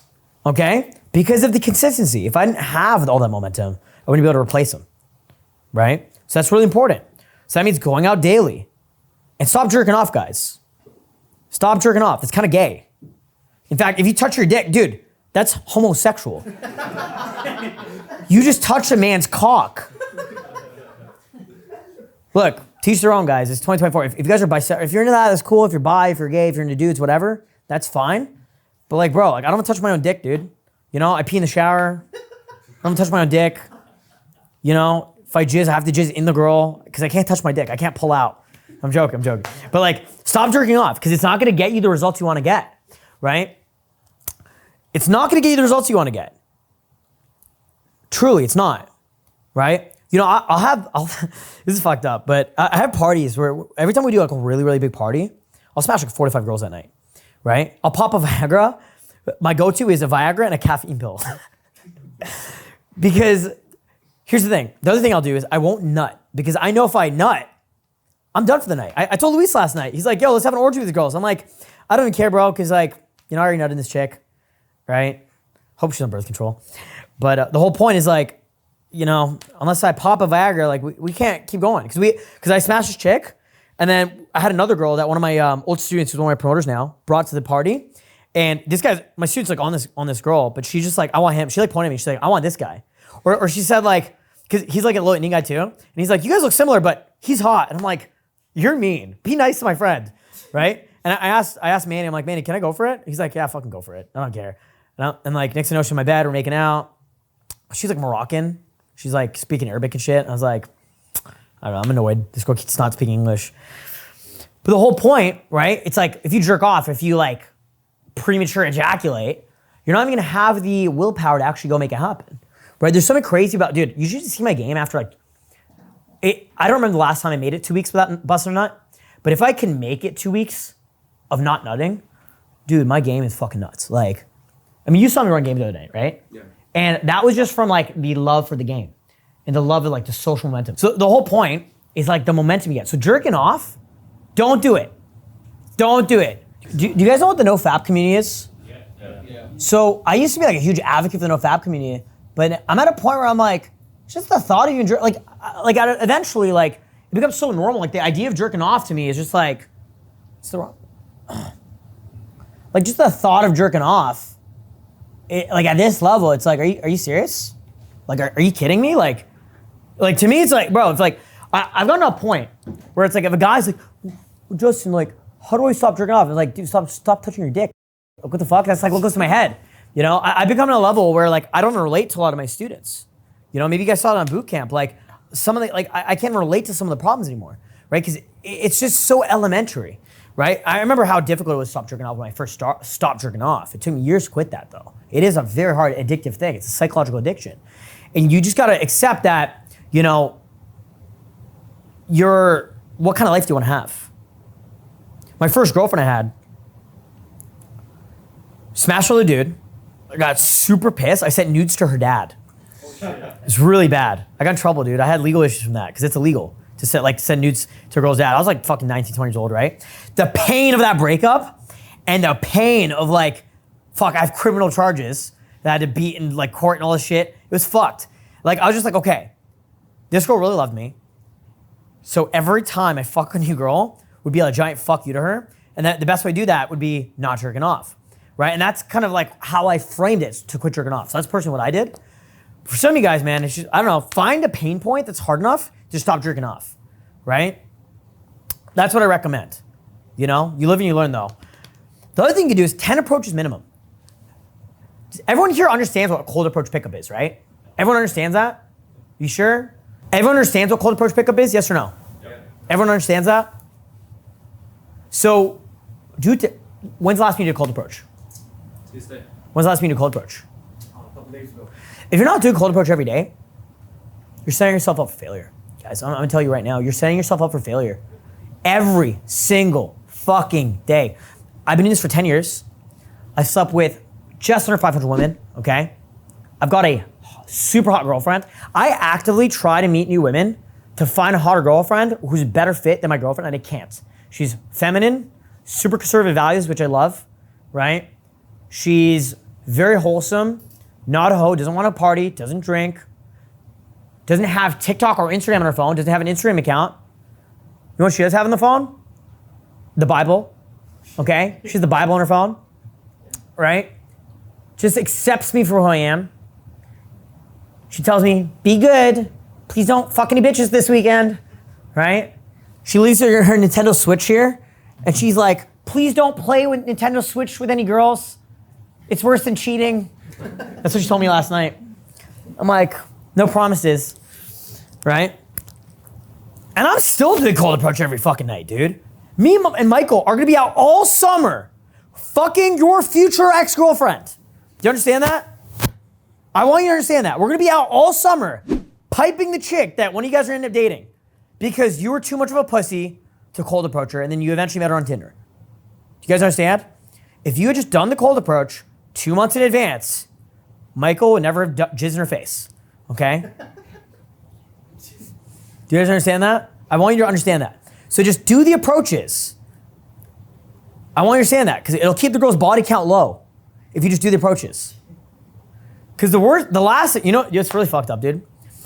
I started dating this chick 3 years ago. I should have known because I met her at a sex party. Should have known. She spent 3 days in my house. I didn't even have her on Instagram. After 3 days, I'm like, fuck, I really like this girl. Add her on Instagram. We're pretty much in a relationship. I have like 30 mutual friends with her. I'm like, fuck. All the mutual friends were like the top fuckboys I know. It's like my buddy who's like a billionaire, just like a bunch of dudes in my soul circle who are like promoters and shit. And eventually I found out, because we ended a relationship. By the end of the relationship, I found out she fucked like 7 guys I knew. And I'm just like, God damn it. This girl broke my heart 2 years ago. Broke my fucking heart. I saw her out 2 weeks ago. She had put on at least 100 pounds. She aged like milk. Yeah. And I'm with my brother and my old roommate Alfredo and my buddy Frank, who actually introduced me to this girl. And I'm just looking at him like, but almost like I felt bad. I was like, holy shit, what the hell happened to this girl? Holy dude, she had wrinkles on her face because me and her are the same age. Damn. Oh, that's bad. Dude, I got jacked, became a multimillionaire, and since her, I slept with like, I don't know, like 180 chicks, 200 girls. Probably like 200 girls since I last saw her. You know? I couldn't believe it. I was like, wow, this girl looks like she got hit by a truck. And then my girlfriend's like a 10 now. I'm like, God damn. And I didn't have to think like, oh, I won. I'm just like, I felt bad for her. But look at my little brother and I'm like, brother, remember, keep working on yourself. Don't stop working on yourself. Because these bitches that broke your heart, that's what they end up being, right? It's very important. You got to take massive action because it could have worked on the contrary, guys. I could have said, become a fat loser in my late 20s, haven't got laid in the last 2 years. She has a new boyfriend or whatever. People go their separate ways, right? But instead I won. By any measure of success, I won. This girl broke my heart, but I won. Because I used the pain to fuel me, right? Does that make sense, guys? Yes or no? Yeah. And I took massive action. Michael, last year, when we first really started hanging out at the beginning of last year, every time you asked me to come pip it, what would I say? You agreed? Did you? Well, either I agree. If I didn't agree, what was I doing? Like sales? I was just working, dude. Running the company, working. Day in, day out, just grinding. You know what I'm saying?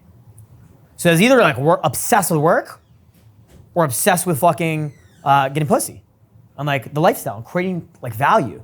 But it's not about taking. It's not about making myself some greater person. It's like about empowering people around me, right? And then by default, I get success from that. Because I help Michael get pussy, and now he has to pay the tax man. You understand? I get 13% HST. Out of every 100 girls that Michael pulls, I get 13 of them. You understand that? I'm like joking, but it kind of ends up working that way in a weird way. Does that kind of make sense? Like, haven't you guys seen that after boot camp? Like a little bit here and there, like a little bit?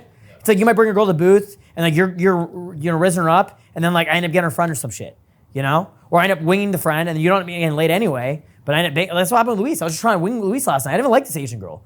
I didn't want to pull this girl. I'm like looking at her, I'm like, fine. Luis wanted an Asian girl. I thought the girl he was with was hotter. I thought you were this hotter. So we should have switched, Yeah, they right? claimed us. Yeah, they did. They did. And I didn't even know who this girl was. I didn't even know her name. She said she's been in the booth a couple times. She apparently seen the content. I don't even know who this fucking chick was. I met her. When? I first invited her. Oh, you're the one who invited her? Yeah. So I have no idea how she ended up in the booth. She said she's the Moroccan girl said I cold approached her at Rebel. Probably. So I don't know. That happens a lot, by the way, because we have just the most like savage team. Phil, David, Alan. How many times have you cold approach a girl and they're like, oh, you know Justin? Yeah. Like all the time? So you guys didn't tell me that. I just know, right? Because like, Day to day on Daygame, I'll push meet girls on Instagram that are already following like one of you, Aiden, or yeah, it's one of us. It's gotten to a point where like me and Michael are just annoyed. We're like, fuck, dude. Like, we go to the club, we know 80, 90% of the girls there, and it's like, oh, that's an ex of mine. Oh, that's another girl I smashed. Dude, one time I was at a table and I counted like 13 girls in the venue that I fucked. And I'm like, oh, there's like, and I didn't invite most of these girls. I'm like, oh, they're just there. I'm like, oh, like I smashed that girl, that girl, that girl. Even saw last night. Remember I saw that the girl saw us, right? I'm like, oh, that girl, I haven't seen her in a while, right? I'm like, oh, that girl, well, that chick, right? It just happens, right? How does that happen? By taking massive action. That's the only way. It's the only fucking way. I'm not trying to brag, guys. I truly, I'm just talking about a lot. A lot of times I talk about my lifestyle and people are like, this guy's an asshole, he's bragging. I'm like, sorry that I made you insecure that you're a peasant.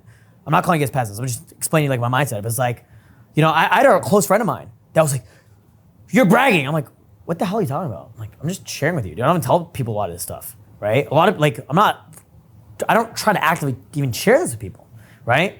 I try not to talk about the girl stuff too much because girls see it on social media and they get pissed off and think I'm an asshole, right? I can't even explain how much women I lose, by the way, for my Instagram. My Instagram's a powerhouse too. I can't explain how many times I meet a beautiful baddie who's future girlfriend. She's like, wow, this guy's amazing. She follows me on Instagram and she's like, she'll message me like, you're an asshole, just block me. I'm like, fuck, every fucking time, dude. Like, it's like 50% of the women I meet and I'm still tearing up pussy, right? So here's another thing you should do is maximize your aesthetic, okay? By fashion, demonstrating value through your physical aesthetic. It could be in the gym, pivot out your fashion. Because what you should be doing is dressing for the women you want, not the ones you get, okay? There's just saying dress for the job you want, not the one you have. Dress for the women you want. Do you understand? Dress for the women you want. Maximize your aesthetic, okay? So imagine this, if you're like an ethnic dude, imagine this, right? What's the stereotype of Indian guys in Toronto? Creepy. Hello, my friend. Hello. Like Bob's and Vagine, right? Do I look like the typical Indian guy? No, because neck tattoos. I got new neck tattoos the other day. fucking hand tattoos, jewelry, piercings, all that shit, right? So break your stereotype. If you're like a nerdy white dude, dress more bad boy. You know, maybe like you are a bad boy, so maybe you want to look more professional and suit up, right? Do you guys understand that? But fashion is such a powerful, like fashion grooming, so important. Dude, on fucking Monday, I looked like my hair is crazy, my beard, have my barber pull up, you know, work is magic, mwah. You know, so grooming and hygiene is so fucking important. Another thing, you know what? Why I actually think I got laid last night? I used a special pheromone cologne. So the moment we got back to the house, I sprayed this pheromone cologne. And she's like, "You smell good." But yo, Luis, I picked this off of Clint. And bro, every time I use this cologne, I have like 100% close rate. I swear to God, it actually works. Like cologne itself is good, but that pheromone cologne, like, it's like seductive, you know? It's like proven and tested, right? That's why they make that product in the first place. It's not just like a normal cologne. I don't think the cologne even smells good, but to women, they feel like that primal attraction, right? Another thing is get in the gym. By the way, Luis does personal training. If you guys want to pick his brain later, just personal training, right? Get in the gym. Make yourself more fit every single day. Guys, it's crazy because at the beginning of like 2022, I was 105 pounds. Now I'm like 130. I'm in way better shape. Way better shape. And I don't think I'm in the best, I'm not in my peak, you know? But I was vegan, dude. Oops. Oopsie. You know, I was a skinny little vegan. I was still tearing up, by the way. Still fucking mad bitches. But I think the quality of women I was getting improved, and just the confidence you have from being in better shape, right? Don't fight an uphill battle. Don't do it. Like, I like fighting uphill battles, apparently. That's why I like the social media shit, like losing me so many girls. I don't really care. If I didn't have a drop-dead loyal, gorgeous girlfriend, I'd probably optimize my social media for getting pussy more. But it's like semi-optimized. It's like optimized for getting pussy and being a douchebag, right? So I lose a lot of like good girls from that. So I want you to understand market demographics. What is market demographics? Use stereotypes and racial prejudice to your advantage sexually. Do you guys understand that? I want you to think of what I just said there. How can you use stereotypes and racial prejudice to your advantage? Right? For example, girls want to go for black guys because they have big dicks, right? No, but seriously, I want you to actually think about that. Right? So I had a roommate who's Asian, right? And he was a good looking guy and he pimped out his fashion, made himself good looking. And every single time he pulled a girl, they were into like K-pop, anime, or cosplay. These bitches are racist. You know what I mean? Luis, what happened last night? This is a girl I was dating. Kind of like, we're like in the stage before dating. I didn't want to date her because she was just a fucking psycho. Like, you know what I mean? And I was just scared of this girl, dude. But last night, I just kept telling her she's racist and like just fuck with her. And she started getting she started getting like heated. She's like, I'm not racist. I fucked a bunch of black guys. She's like, all the guys I fuck are black. Prove it. Dude, no, but dude, so this was a girl I was like seeing and I was doing like yacht content with her and I did like tens of millions of views with this chick. And you know what's crazy, dude? I didn't even like her. She's 28, she's old, expired. But I liked her as a friend, but I essentially like anytime I do a video with her, it would go viral. And I was using seduction to get her to love me so I could do content with her. You guys understand? I'm playing a whole different level, dude. I'm using game to get girls to come out to the club with me. I'm using seduction to make girls have a crush on me so they'll come out to the club with my entourage of bitches, right? So it fuels the content and the club promo stuff. Does that make sense, guys? Right? I'm using seduction to get girls on the content with me. Do you guys understand that? Do you guys realize how that works? It's only the girls that like obsess with me that want to do the content with me, right? Seriously, that's how I'm able to get so many girls to do content with me is because they like me or have a crush on me, right? Or are in love with me, right? But it's funny because like there's a lot of girls like that want to prove they're not fucking racist, so they'll smash it. They're like, I fucking hate white guys, right? It's like, oh, perfect, right? You know? So create like a market that you want to go for. It's not even like even just your stereotypical ethnic heritage, but it could be like there's certain girls that fuck club promoters. There's certain girls that just want to fuck YouTubers and influencers, a man of clout, right? Does that make sense? There's certain women that only want to fuck guys who are fuck boys. Do you guys understand that? My whole like demeanor and everything, like girls meet me and they're like, you're a fuck boy. I'm like, why, yes I am, right? No, seriously, like that's how it is. Do you guys understand that? But you can create your own fucking, again, you can like run a fucking yoga studio and be, one of my old mentors, he was a swinger. He was in the pickup community. We used to Daygame together. Him and his wife were like straight up swingers. He'd host like sex parties. He'd do like yoga stuff. He went to like Burning Man, would do like teach people like how to do ass slapping classes, like he was just this hippity dippity motherfucker, right? And he used that to get laid. He was this like spiritual like guru guy, right? He had long hair, his long hippie, right? So that's a whole different thing you could do, right? And there's so many different things you could do. You could start a fucking book club, you can start a women's empowerment class. I'm not even joking, dude. I was on the phone with one of the management at Lavelle, and he's like saying, we gotta start like a women's empowerment thing. And I'm like, I'm in, let's do it. I wanna start a women's empowerment event. Dude, I probably would almost get canceled from doing that though. It's like, fuck.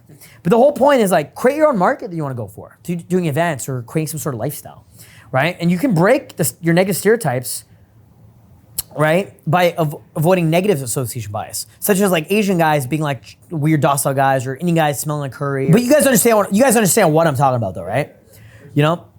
Create an identity of a guy that would be attractive.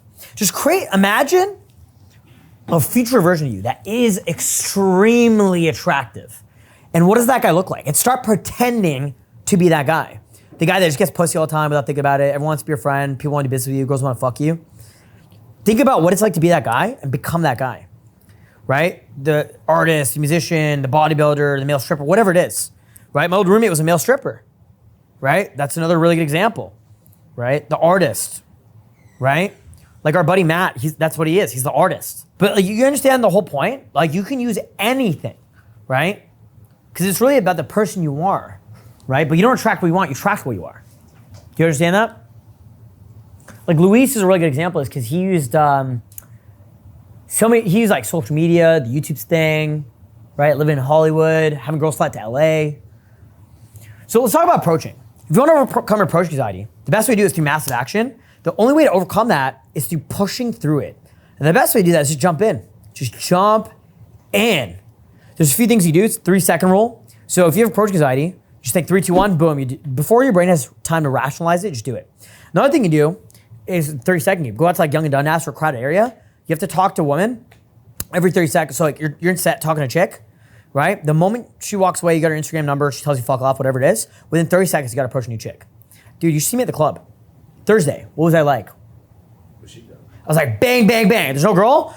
I'm not even thinking about it. I'm like, oh, another hot girl. I'm like, hey, you're fucking adorable. I had to say hi. Sorry, I hope I'm not around thinking you have a boyfriend. Next time I'm giving them a hug. Wow, you're so fucking sexy. Let me get your Instagram, right? Boom, they got them on Instagram. They'll see the cool shit we're doing. Got all these girls in my DMs. Because, honestly, dude, I'm not even trying, like, I'm just doing it for sport. I'm not trying to fuck these chicks. And I can't, like, I know I can whatever I want, but it's like, I don't really care. Some hot girl named just messaged me, asking to come on the yacht. I don't even know who this girl is. I don't even know who this girl is. Look at this pretty blonde girl asking to come party with me on the yacht. Absolutely. She's fucking hot. Sorry, I gotta save her contact. I like a list of just blonde chicks for the yacht party Monday. Because I'm just trying to do content. My girlfriend will be there anyway. I can't really run game on these chicks. But do you guys understand what I'm saying? Another thing you do is go out with a wingman. Having a wingman is so fucking important. Having a wingman is so important. Look around. I want you guys to understand something. Every single one of you guys have the opportunity to make a new wingman relationship here in this room today that could last 10 to 20 years. I don't think you guys understand the power of that. I really don't think you guys understand the power of that kind of networking, that brotherhood, that camaraderie, okay? We have a code of honor. Aiden, what's our code of honor? Well, the code of honor is really this. It's when it comes to your boys girl, for example, okay, I just don't talk to my boys girl. Okay? I just don't. There's millions of other girls. Why would I go for my brother's girl? Okay? I speak to her from a light, platonic level, but I have no interest in wanting to pursue a conversation when I'm trying to make, for example, Justin's girl laugh, and vice versa. Right? Aiden, every time I see your girl, I'm like, hey Nat, good to see you. Hey, like it's friendly and respectful, but it's like that's my brother's wife. And girls You understand? recognize this too, right? And girls recognize the respect that exists within your brother. Because it also makes your buddy look better. It makes you look better, right? It also is just like mutual respect for your boys, right? But essentially what I was gonna describe is like, we really have like a code of like brotherhood and friendship over all else, you know? It's like, you're not gonna find me and Michael fighting over a girl. Like me and Luis last night said, you take her, you have her. I'm like, no, dude, it's all good. You can have her. I was like, well, I want your guy to have her. Yeah, that's what Luis said. He wanted like one of my alumni. She's like, but I'm like, Luis, he's not gonna get her. She's not interested. Dude, I walked out. She's just like, I'm like, fuck. I'm like, dude. I'm like, Manny. Like, hey, bro. Like, I pulled him aside. I'm like, yo, like, what's going on with you and this girl? He's like, well, I met her last year. I'm like, okay, what's going on? He's like, well, she's making jokes to my future girlfriend. I'm like, Manny, she's trying to have sex with me. Can I go for it? He's like, yeah, go for it. I want you to say something. Just saying hi is just enough. You can just walk up to girls and be like, hey, stop being so nervous. Women are human. They're human. I think the biggest reason I have so much success with women is they feel understood by me, right? They feel the empathy. They feel understood.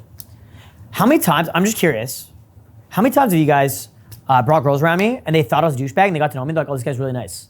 Has it happened? Or has it been the opposite? They're like, this guy's an asshole. It's been almost universally positive. That's amazing. Yeah.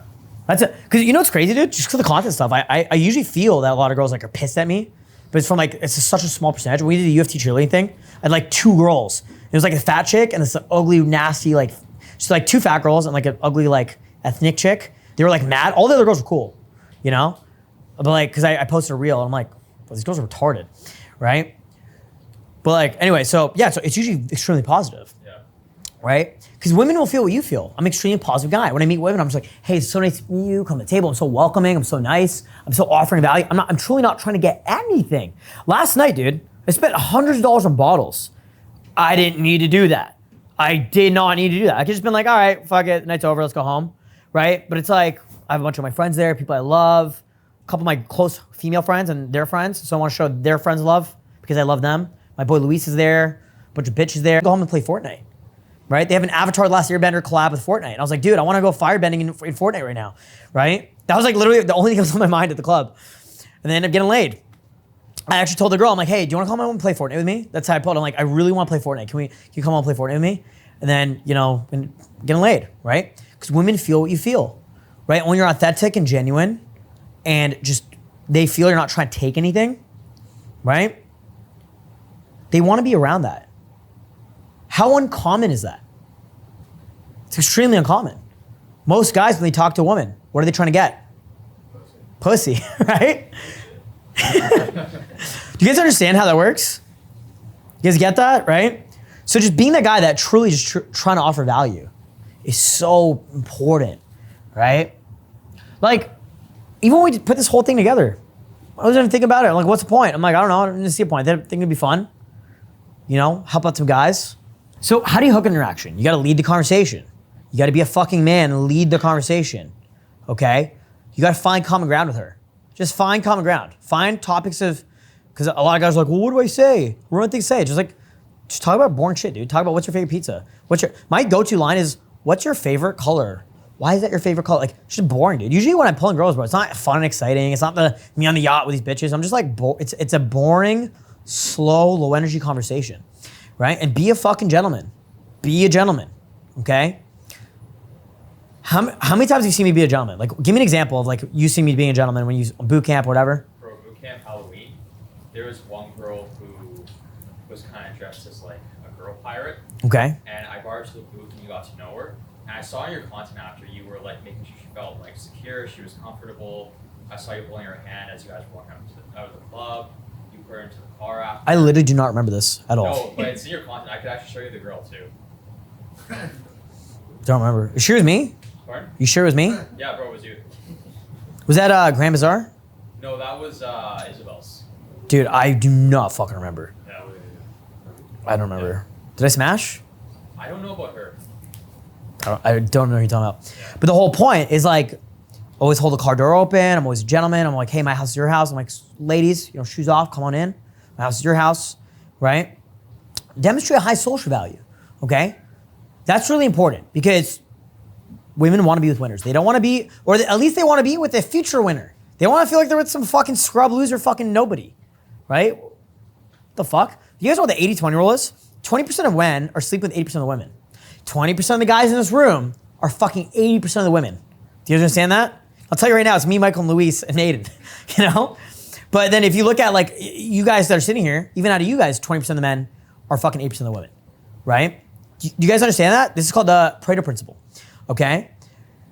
So if you demonstrate high value and high social value, you're gonna become one of those men, right? Because women wanna be around winners. So learn how to become a man of value and share that with people.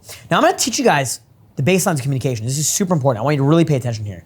We're getting very theoretical here, but this is straight coaching, okay? When you walk up to a woman, you need to smile. Eye contact, smile, right? It's very important, right? If I were to look at you and I'm like, hey, how's it going, man? How do you feel? Home isn't set up yet. To get started, download How do you feel if I just stare at you? I'm like, hey, bro, what's up? Versus, hey, what's up, man? Good to see you, dude. How do you feel?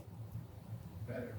Because you're gonna feel what I'm feeling, or what I'm demonstrating. I feel through my facial expressions. It works with the body language as well. It works with the voice as well. If I'm all nervous, I'm like, imagine you guys showed up today. I'm like, hey guys, today I'm gonna teach you about how to pick up girls, right? You'd be like, oh my God, why am I here? You guys understand that? Everyone here understand that? Logically, yes or no? Okay, this is very important. Because I'll tell you this now, but I'll see you at Lavelle later. We're doing like the little after party thing. I'll see you talking to a girl and you're gonna be like nervous. So voice is really important. You have to speak with authority and speak with confidence, or speak like you know just act like you're sure of yourself all the time. If you're not confident, be confident. Pretend you're confident. Does that make sense, guys? It's extremely important. Effective communication. It's so important. This is actually the most important part of everything I've taught today, okay? Becoming an effective communicator will improve your life past levels you ever thought possible. Do you guys understand that? You also want to have some sort of value offer, right? It could be a date, it could be an experience. Hey, I'm going bowling, do you want to come? Do you want to come join? Hey, we're doing a yacht party Monday, do you want to come join? Hey, we're doing this event on Friday, do you want to come join? Hey, we're doing a fashion show at Lavelle, do you want to come join? Hey, we're doing a party Friday night at Century, do you want to come join? Hey, I'm gonna fucking go to Trinity Bellwoods Park, have a picnic with a bunch of people, do you want to join? Right? Some sort of date, something that leads from day 1 to day 2. Do you guys understand that? It's really important, because if you actually want to meet girls, bring them in your lifestyle, create a rotation, get laid, have a girlfriend, have a relationship, have women around you, you have to have some sort of value offer, right? Otherwise, the girls stay home and you stay home, right? You also want to make sure you stand out from other men, right? Stand out from other men, okay? Women always tell me something. They're like, I've never met a guy like you. I'm like, damn straight you haven't, okay? No, you have not ever met a guy like me, okay? You got to make sure that you stand out from other guys, okay? And you want to eventually try to bring her into your soul circle, the lifestyle thing you create, whatever it is that you create and want to do. Bring her into your life. Maybe as a friend. You don't have to sleep with every girl, okay? I definitely do not sleep with every girl. A lot of them, not all of them, right? Truly, at this point in my life, dude, I don't really care. Like, I don't give a fuck, right? But I love beautiful women. I love having beautiful women around me. Sometimes I feel like I have to sleep with them just so they behave. You understand? I find, do you find that happens with you, Luis, a lot? I find a lot of the girls become like really raunchy and feisty, right? Say again? But by sleeping with women, dude, they stay like loyal even if they're friends later, right? Like if that girl last night, me never smashed, I think she would never like me, we would never talked, we never continue being friends. But because I've been intimate with her, she feels a connection to me, right? Like months later, 6 months later, whatever, right? Does it make sense, guys?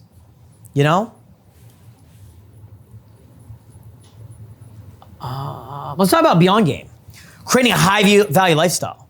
So you want to think about what you can actually do and create for your own self, whether it's like nightlife or doing cool events, or doing fashion events. Maybe it's just creating a rotation of bitches. Monday you got this girl, Tuesday you got that girl, Wednesday you got that girl, and that's your rotation. Then, after work you have this day and this and that, whatever, and the Fridays you go on the weekends.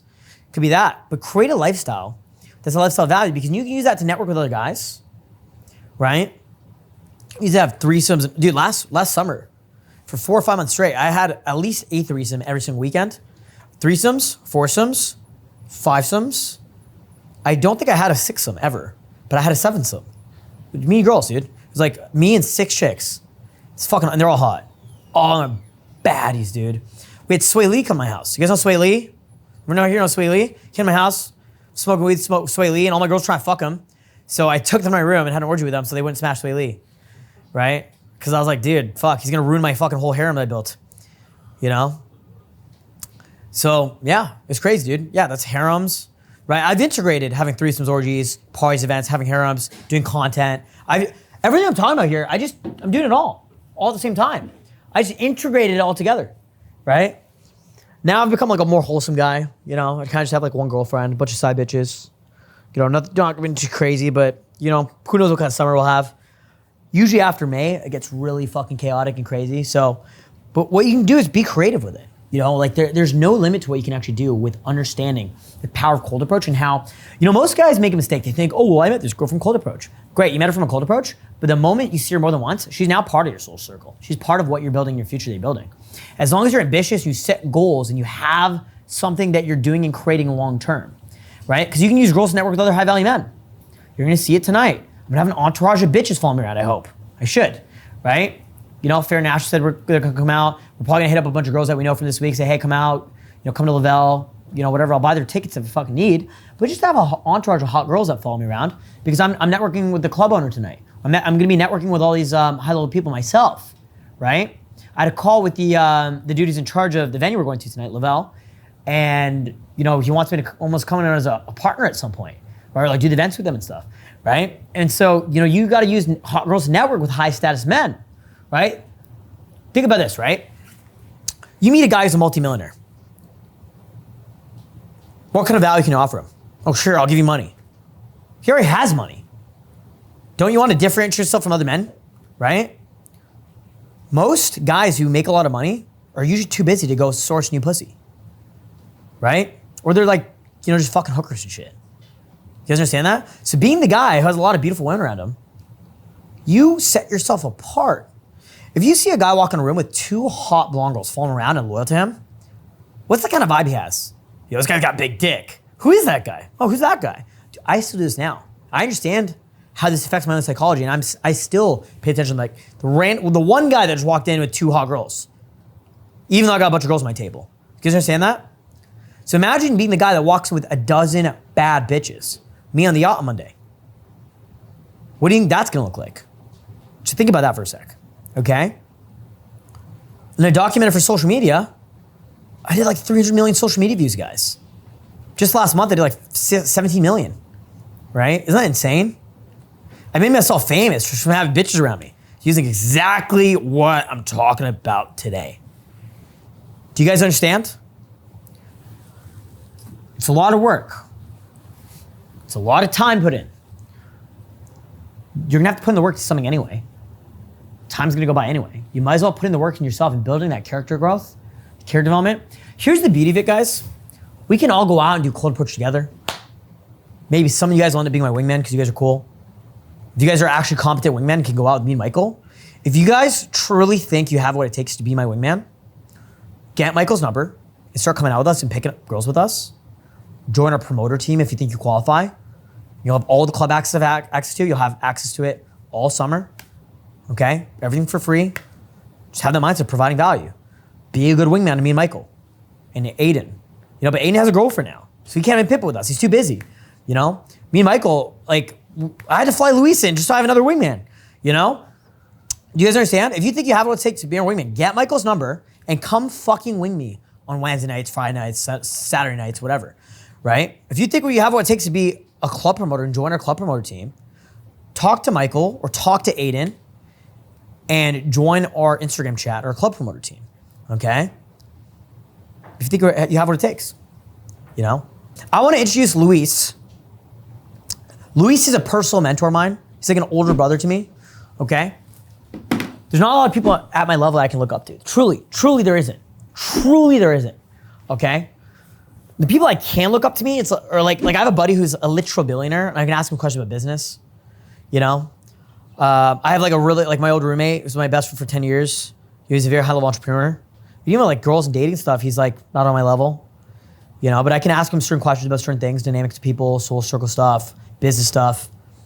But Luis Picardo, not only is a monumentally famous YouTuber, he's more famous than everyone in this room combined. Okay? Literally, just think about that. His social media reach has reached more people than every one of you guys combined. Okay? Last month, he quit YouTube 2 years ago, and he still did 10x my YouTube views in the last month. What the fuck? Without even posting content. It's pretty insane, right? He's also an extremely humble, extremely genuine guy. He's not just some YouTube influencer. He's a huge advocate for men. That's why we're doing this. I truly believe men are oppressed in society. I believe the straight white male is become a minority in society. Okay? Seriously, I'm like half joking, but I'm like half serious. And as men, we need to come together and support each other. That's why I'm doing this, dude. This is exactly what I've been feeling like a calling to do something like this. Like create like a community where we all friends, we all know each other. You know, I'm not trying to be like some like religious figure, like, oh, I'm Justin Marc. You know, these guys hype me maybe too hard. You know, like I feel like I'm pretty normal.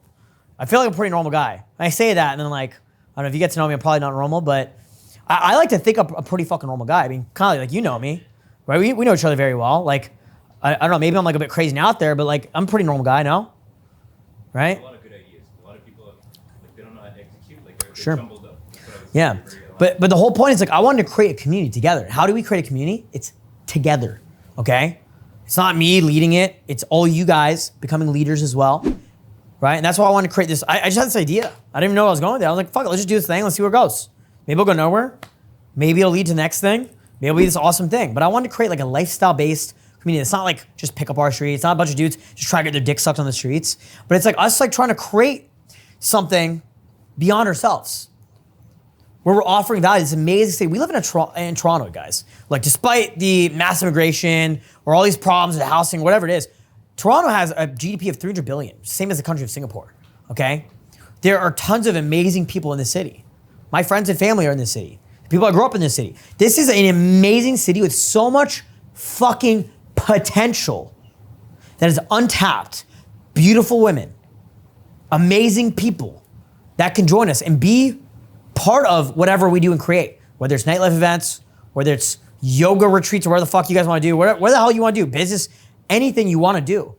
So I want your guys' help creating this awesome community, having an active group of guys that are going out doing pickup, and is everyone here in the Game Global group? Game Global Toronto? Yeah. If you're not, I'll post it in the, I'll just post it in the group chat right now. It's another thing you can join it's like a local pickup group. We can go out and do game together, guys. You know? We can go out and do pickup together. Or, you know, if you guys want to join my promoter team, talk to Michael or talk to Aiden about that, right? If you truly think your game is good enough to wing me, which isn't hard, just like don't be a retard, don't like sabotage social interactions, right? Talk to Michael and you'll be winging me like Alan, David, Phil, they're winging me every weekend, bro. Thursday to fucking Sunday. You know, every single weekend these guys are out with me, winging me, helping me pull. You know, I'll help them, they'll pull, right? You know, like that night you end up pulling that chick. I ended up smashing that crazy stripper bitch. She was cool. She was a cool girl, dude. She was a crazy stripper, but she wasn't too crazy, you know? Did some content with her, you know? You introduced me to that girl, right? Or like I guess you brought that girl out. This girl walks up to me, grabs my dick, and I'm like, sorry, do I know you? And she's like, you don't remember me? And I'm like, did we have sex? And she's like, not exactly. And I'm like, Michael, who is this girl? I don't know, dude. It was a weird chick. I didn't bang her, but I banged her that night. Good times, you know? When you get to a certain level, guys, you don't have to do anything. Dude, I literally just show up and there's girls that want to fuck me, dude. It's actually retarded. Like, I almost don't have to do anything. Same with Luis, dude. Luis just shows up from just his body language, his vibe, his status, his fashion, just the way he carries himself. It's not because he's a good-looking guy. Women can tell. Women are like minders. They can just look at you and they just know what kind of guy you are and what kind of man you're made up of. You know what I'm saying? And they'll ask you a couple questions. They're like, oh man, this guy's a big G. Dude, if I bring any girl around Luis, they just want to fuck him. He's like one of the only guys that can take one of girls. You know what I'm saying? Straight up. Okay? Luis is a personal friend and mentor to me. You know? Again, I spent 6 months with Luis, became a millionaire a few months later. I don't think it's a coincidence. Okay? So Luis, you're gonna come up, talk about social media, all that fun stuff, a little bit about, you know, your experience, your journey in game, becoming an influencer, what that was like. You know, anything you want to talk about, and we'll do a little Q&A at the end. Cool? Yeah, let's do it. Yeah? All right, what's up, man? It's been a while since I've actually done public speaking, which is kind of crazy because I do it on YouTube, on camera, and there's like millions of people. But yeah, one thing I was just thinking about, man, as I heard Michael, I heard Aiden, I'm thinking, what fucking G's these guys are? Because I remember when I was younger, just so you guys know, I'm 36, so I'm probably older than everyone in this room, probably, I'm assuming. Yeah? I got you beat? She's like, I'm 24. Yeah. All right, I got you beat by a year. But I've had enough life experience, and I guess there's one thing I was thinking about because I didn't have anything planned about what I was going to talk about. But success is exponential. And you guys all know that iceberg effect. So you guys see people having these amazing results, and you don't know the fucking hell they went through. There's all this shit underneath that they had to go through, and then you just see the top. It's kind of like when you're seeing a construction site and you're seeing there's a fence up, and there's just months that go by, and they're just digging and doing concrete and all this shit, and then just in 2 weeks you disappear, you come back and there's a fucking building there, and you're thinking, what the hell? Like, it came out of nowhere, but it's been building for a while. So that's kind of what success is going to look like in pretty much all aspects. And I told Justin, I said, let me pull up my YouTube because I want to show guys. You guys can all see this? All right. So I was 28 years old when I started on YouTube. So prior to YouTube, I already had 5 years of doing sales. I tried different businesses. I failed in most of them. I made some money, but it's still kind of a failure because it didn't make me rich. And I got into game, and I'm going to show you guys how I correlate all this stuff with game. It's going to blow the fuck out of you. I'm also a body language coach. So that's one of the things I really specialized in. And that was pretty much all I really used for game, was understanding body language and understanding what appearances look like. So I'm gonna point all of you guys out sitting as you are, and I'm gonna talk about what you guys appear to look like. I'm not gonna say what you are, because I don't know what you are, but what you will appear like to other people, how girls will perceive you. All right, so we'll get into that. But so I started this kids channel in January of 2021. Pull this shit up here. You guys can see for the first month, I made $15. Oh no, I made $133. You can actually see my day one was, I think, 50 cents on January 10th. All right, it was my first day in business. I made 50 cents. I did the exact same activity every single fucking day. All right. The next day, it jumped up to $2, $4, $6. You guys have to look at game this same way. You're gonna be making peanuts, probably fucking some fives. Might happen. And you're just gonna be working on yourself. It doesn't really matter. If you just stick to doing the exact same thing, the results will come. So we talk about success is not something you chase, it's something you attract by becoming a person. And I correlate fitness with this stuff the same way. I can take anybody. If you were just a fat person, you're an obese person, if you were to just wake up with my body, just fucking jacked, six-pack, single-digit body fat, in the next 6 months to a year, you're gonna get right back to where you're at because you haven't developed the habits and the mindset to maintain a body like that, right? So it's just all in your belief system, and vice versa. If you took my mind and you put it in someone else's body, it's obese, I'll get right back to where I'm at in 6 months to a year and a half. Because it's a mentality, it's a way of viewing the world, it's philosophies, and it's just the way you see things, the way you think. That's all it is. But anyways, I just kept going. On the last day of the month, I made $15 for the day. Then I kept it going the next month, and you can see kind of a change happening. Went from $36 here, I jumped up to $200 for the day, 148, 132. You can kind of see all that daily income moving around. Ended up making $3,700. Maybe that's like a job. I kept doing the exact same activity, nothing changed. In March, the next month, I ended up jumping up to $16,000 for the month. But you can see the daily income. Some days are good, some days are bad. That is life. There'll be positive and bad days. You're gonna have some really shit days. Mentality grows with it. I broke $1,000 for the day, which was exciting, and just kept it going, right? And then it continued to drop even there. You can see this shit. You get demotivated sometimes, but you just keep doing the same activity. In the game of success, there's a lot of ups and downs, and the only thing that's changing is your emotions attached to it. Because your logic will say if you keep doing the same shit, you will eventually get there. So you might feel lost at times, but you just keep fucking going. Then month number 4, that month alone, it jumped up to $46,000. Same fucking activity. $510, $1,000 a day. I kept wanting those commas I wanted to see commas in my daily income. Right? And you just broke 2,000. Just kept doing the same fucking activity, broke 3,000. Then I kept going. Now month number 5 jumped up to $136,000 that month. I also got my first sponsor for $10,000. Broke $146,000. I also got Facebook revenue. I broke over $150,000 month number 5 alone. So the first 5 months did over 200 and like, I don't know what the math is. I think 200,000, right? In 5 months. And then the remaining 7 months, ended up breaking 960,000. And you go from month number 1 making $113, right? To then I think November I broke 166,000 that month. And it was just like hitting the fucking lottery every month. But in 5 months it changed, right? The activity didn't change. Nothing fucking changed. I just kept doing the same fucking things every single day, regardless of how I felt. So that is what success will look like. And then people are, oh man, you just blew up out of nowhere, right? Or like, oh man, you got lucky. I love hearing shit like that because it just shows me how low level they think when they say shit like that. And then I'm gonna correlate how I use game into YouTube. And when we talk about perception, because I'm creating an online brand or an image of what things appear like, right? So I'm gonna go a little bit philosophical because there's not one way to explain this, but I just want you guys to understand methodically how things work, right? In the grand scheme of things, if we were to go back hundreds of thousands of years as cavemen, or whatever the fuck, how much do looks actually matter in the grand scheme of things, right? They really don't fucking matter at all.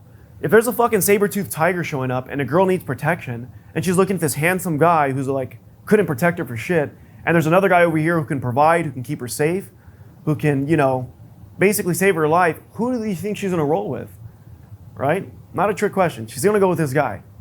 So she's not gonna be like, oh, but look at his jawline. Like, she doesn't give a fuck, right? So we have some natural hardwiring, and this is the kind of things I used to teach in body language, right? We have natural hardwiring, kind of like the fight or flight, for survival and replication. Those are two things that everything you pretty much do in life is in response to those two natural hardwirings, survival and replication, all right? So this is why we try to up our stats, we try to up our strength, we try to do all these things. We want to up our survival value. Girls, they offer the replication side of things, right? So there's like an 80-20 rule that Justin brought up. About 80% of what girls care about is your ability to produce on the survival side of things. About 20% of what they care about is your ability to reproduce, which would be like your looks. It's not that important. On the reverse end, 80% of what guys care about is the girl's ability to reproduce healthy offspring. This is why looks matter.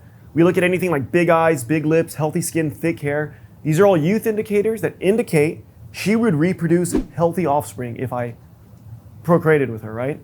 So this is how attraction works. She's just answering a natural call that is hardwiring in your brain.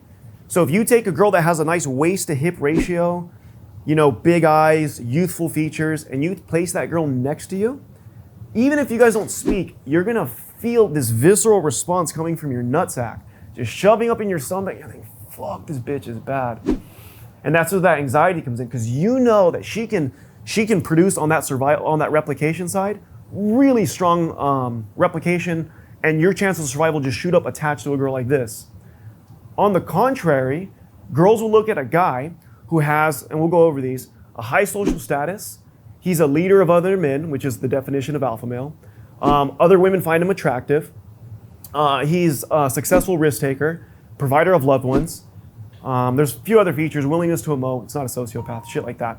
If you indicate that you have these specific traits, she will feel attraction towards you, right? There's different ways you can display this. And I'm gonna show you how to do it on media, I'm gonna show you how to do it in real life. But that is the whole principle of attraction. It's not a choice. If you take a guy that represents high sexual desires, like other women find him attractive, high social status, if a girl's walking into a club and they're very socially calibrated and he's just placed next to you, you guys may not be aware of this stuff. She has this same fucking visceral response.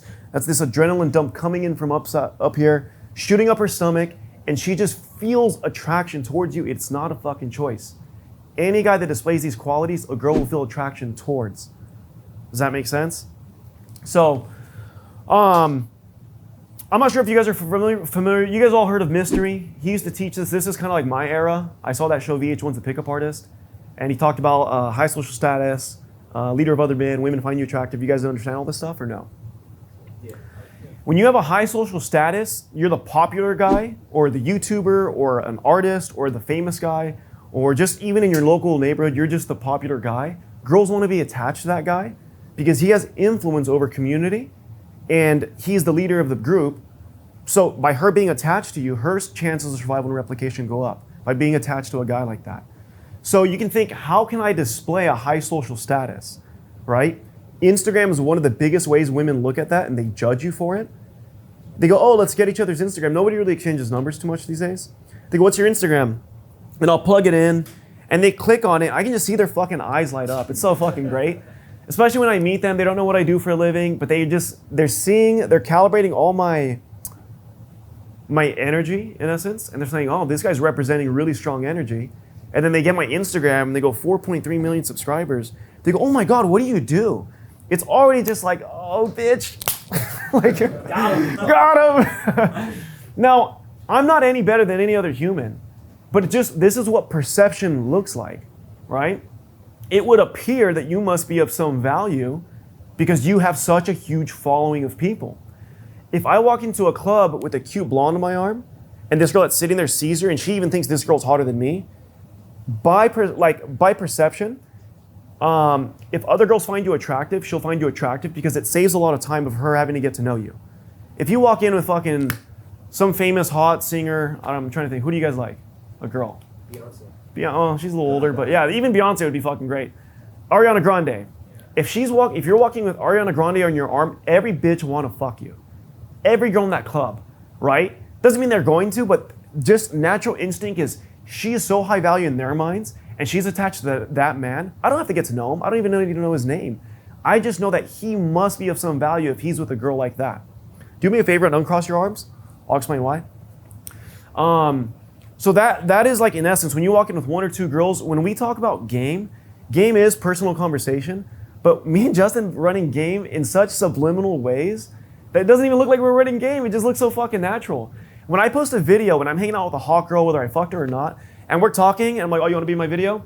I'm like, all right, I'm going to say something, just pop in, all right? And I'll record a video like this, and she'll just pop in on my video, and on camera, I'm just like looking at her, and then I'll just get her face and shove her out. Say, anyways, guys, and I'll just keep talking. What does it look like? Every girl that's watching is seeing me have a hot girl come into my frame, and then I'm dissing her. Does that make sense? And they're like, oh, you're so funny, haha, oh my God, you're a dick, haha, you're toxic, just all these things, right? But either way, they saw an attractive girl, option for Luis, he's removing her, he must have women around him like this. So they're gonna find you attractive. So this is game, this is understanding the dynamic of game. When I'd make videos, I'd cast nothing but hot ass girls for the same reason, because I'm like, let's just call it what it is, guys. You know, I know there's this whole thing that plus size women are okay and stuff. If you guys are into it, that's your thing. It's not mine. But yeah, I'd cast hot girls. I'm kind of directing what's happening in the videos, so I can make it appear however the fuck I want. And by default, by putting these videos out, getting millions of views, and I'm doing it in a way that doesn't look like it's trying, it just naturally is happening, all the same information is being registered in their mind. So high social status, other women find him attractive, he's confident, he's good looking, it would appear that this motherfucker has some success just based on how he's talking to me, right? So, understanding body language, this is like actually what I used to use as game back in the day. So I got into sales, I was fucking horrible, guys. I had really bad social anxiety. I used to dress like a cholo. I used to think I was some fucking gangbanger. I was a complete opposite of what you're seeing, 18 years ago, what I was. Shaved head, fucking socks, shorts hanging down to my fucking ankles. And I have my own story with that. I don't even like going too deep into it. But I had to change so much about who I was and remove my fucking ego. And that's I think the biggest thing that's gonna hinder you guys from growing is having an ego about things. Don't have a fucking ego, just let it go. It doesn't serve any purpose. And once I started changing these things, I started just seeing the world differently. So I'm gonna explain to you guys this way. Understand it theoretically, because you guys can literally use this as game when you meet girls. I do this all the fucking time to this day. I was doing it last night. I was still running the rings thing. I was still doing that. Excuse to touch them. Creating sexual attraction. It's one thing to open a set, then you gotta build attraction. Attraction is built by answering those things, high social status, whether women find you attractive, leader of men. If I talk to someone and say, do me a favor, come here, and this guy abides and comes, what does that appear like to that girl? Like, oh fuck, this guy's directing things, right? If a girl were to walk in the room right now, who appears to have the highest value in this room? You. The guy in the front. There's cameras on me, and social media, we're gonna talk about how we are videoing certain things a certain way. It's the same thing. It doesn't mean I'm better than any of you guys in here. It really doesn't, guys. It just appears that way, and we understand that that is game. So these certain things, and they're very subtle. I'll just say this before I even get into it. Guys are fucking horrible at lying, at body language, at understanding social cues. We're not hardwired that way. We come from more hunting, primitive way of viewing the world. It's very singular. This is why we always get caught looking at girls' tits, because we have tunnel vision for hunting, right? So you're talking to a girl and the fucking tits are there, and you're like, and like literally you look down, right? She's seeing all this shit. Whereas girls have way better peripherals. They can be looking you dead in the eyes and just looking at your dick, like straight up. It's two completely different ways that we see things, right? They see more colors. You know, they're way more socially inept than most men. And some history on that is I want you guys, this comes from a place of like sympathy and understanding women. I want you guys to think about a girl's experience, right? How old would you say the average girl is the first time she gets hit on? Like 12, 13. And if we're really being honest, you know, a 4, 5, 6-year-old girl is getting stared at by like older men, uncles, cousins. If she's a pretty little girl, she's getting looked at even from a young age. Her experience, you guys will never understand the amount of sexual pressure pushed on her if she's a pretty girl at a very young age, right? But we're gonna go with the number 12, right? 12 years old, first time she gets hit on. The average girl will get hit on like 3 times a day. And if you go by, you guys know Chris Rock, the comedian? Yeah. He has this funny stand-up where he's talking about anytime a guy's even offering to help a girl cross the street, he's basically saying, you know, want some dick? Want some dick? It's kind of fucking true. Because if she was 400 pounds, you wouldn't give a fuck to help her cross the street. So any interaction, for the most part, a guy wants some type of sexual communication with that girl, right? So if she's getting hit on 3 times a day, it's over 20 times a week, it's over 80 times a month. That's just shy of 1,000 times a year that she's getting approached and offered sex by men. And she's 22, let's just say. That's 10,000 times she's been approached and been able to read and calibrate men and their behavior and their lies and their who's really about it and who's not, right? Women are so fucking calibrated. 10,000 times she's been approached and offered sex. How many times you as men have been approached and offered sex by women? Right? Probably not a lot at all. And imagine if every time you like went out and you walked down the street and you walk past a group of girls, if you like happen to turn and like check them out or like turn your head and look at them, they're like eyeing you up and down and shit, whistling at you. You go out to get dinner with, you know, I go out to get dinner with Justin and girls come up to us offering us alcohol and sex and we're like, God damn it, we're just trying to have dinner. Like, we don't have those experiences. Girls do. So for that reason, they've been approached 10,000 times. So they're looking at you like, okay, how are you different? Because the last guy said the same bullshit. And this is why girls shit test men. You guys understand? Every guy said that same line to her. So, okay, well, we're gonna shit test this motherfucker to see if he's really about it or not. Well, he's wearing jewelry. He's acting like he must be the shit. Let's find out. Did your mom pick you that outfit? I said, no, your mom did. You're funny. No, I'm actually toxic, but fuck. Actually, get away. Here, I'm gonna talk to your friend. And then they see that kind of behavior, like, what the fuck? Oh, like, no one does this kind of things. And this is like all shit testing. We'll get into that shit. But all right, when you guys understand that, we'll get into body language because we're gonna talk about appearances. Appearances do matter and how you project yourself. Energy is everything. You guys ever been in a car with an anxious person and they're like a passenger and they're, oh, and you're like, hey, bitch, like, don't do that. Fuck, you make me anxious. Girls feel energy. So they can feel when you're timid or you're unsure about yourself. So act confident, dude. You know what I mean? Even if you're not. I'll just act confident. I'll be fucking trembling inside. I'm like, oh man, I want to fuck this girl so bad. Just act confident, dude. You know what I mean? All right. So understanding the basics as humans, man, there's gonna be a good book. You guys should write this one down. It's called The Definitive Book of Body Language.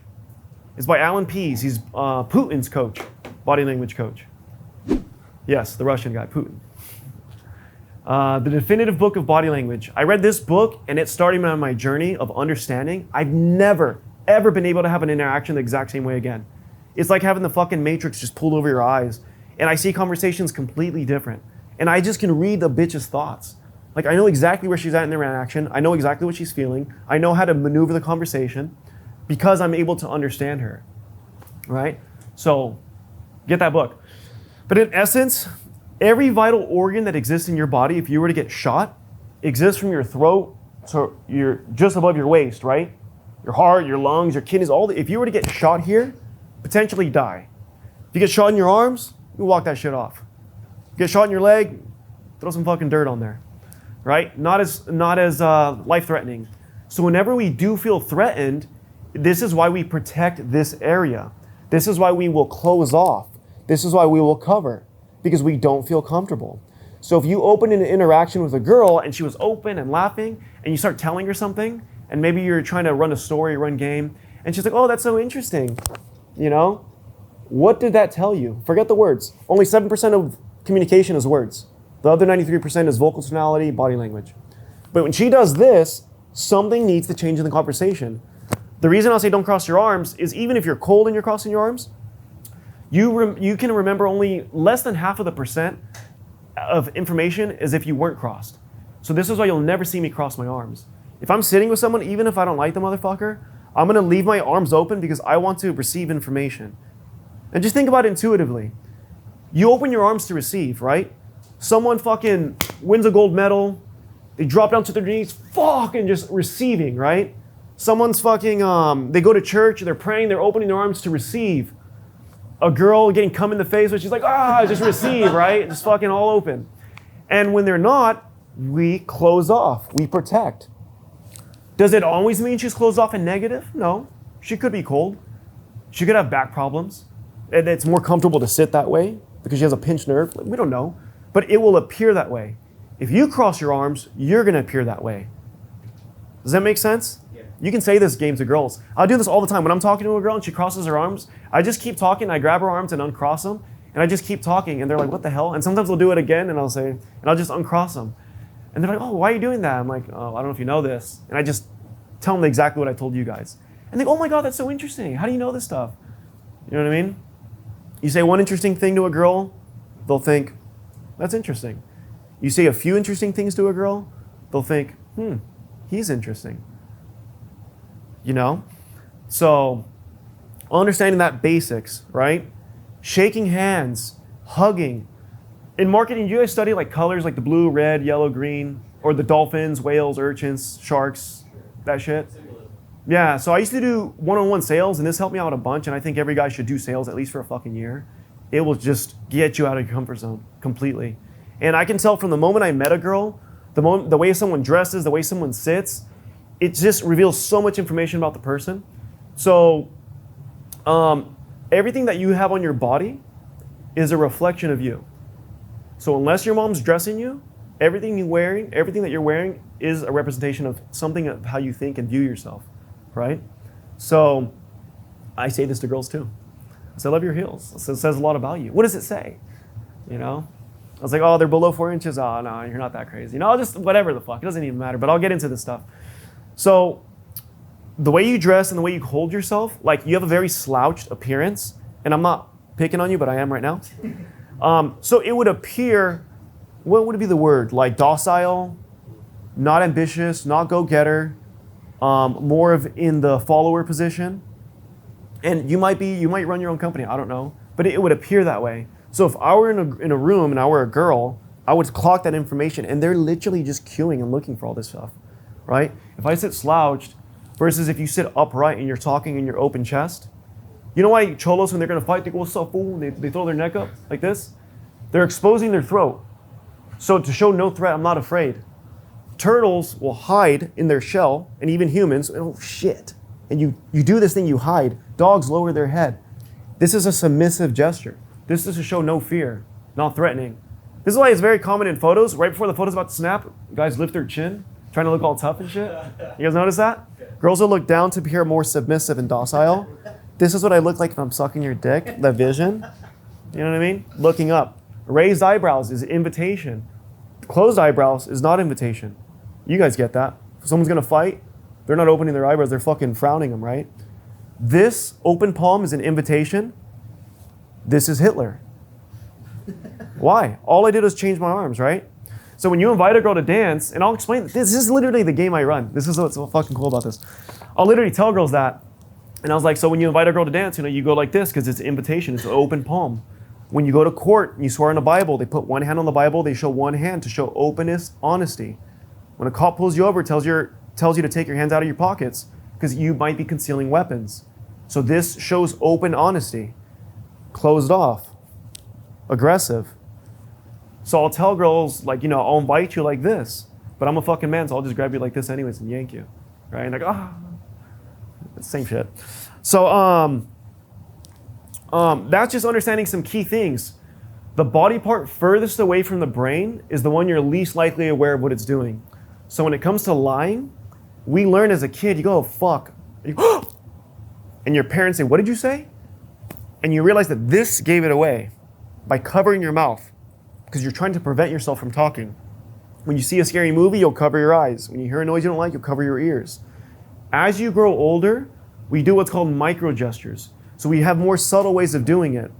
So someone like Bill Clinton could come out and say, let me repeat. He goes, I did not have sexual relations with that woman. And then he'll do this. So that is a subliminal micro gesture of this. So as humans, I've been doing this for so long, I can just clock them all with girls. I know when they're lying, I know how to maneuver shit. I can just fucking tell, and it's so great when you guys understand this stuff. Crossed arms, open body language, and understanding why this works, open palms, open honesty, dominance, right? Touching, it's a territorial thing. Our territory extends beyond just our body. If someone snatches your phone or someone goes and kicks your car outside, you're ready to fucking fight, right? That's an extension of you. By kicking that fucking car, you're like kicking me, right? For a girl, it might be her phone, it might be her purse. So I can tell right away how comfortable a girl is when she gets imagine a girl gets in your car, passenger seat, right? She hops in and she's like, oh, it's so nice, it's your first day, and she puts her purse on this side and you're over there, right? I already know the comfort level. Versus, you know, she's like, oh, she hops in, oh my God, I have the craziest story. And she puts her purse down, let me fix my shoes, and throws her purse on your lap, right? Comfort level. She would not put her purse on a guy she does not feel comfortable with, right? The body part furthest away from the brain is the one you're least likely aware of what it's doing. You guys ever fuck with the dog? Like play with the dog? Yeah. You ever walk into a living room, you're bored, and there's a dog laying on your couch, and you're walking by making eye contact, then you slow down, and you start fucking going like this, and he's getting still, but then out of nowhere, you can just see his fucking tail moving. The body part furthest away from the brain, he's least likely aware of what it's doing. He knows it's playing, but he's pretending.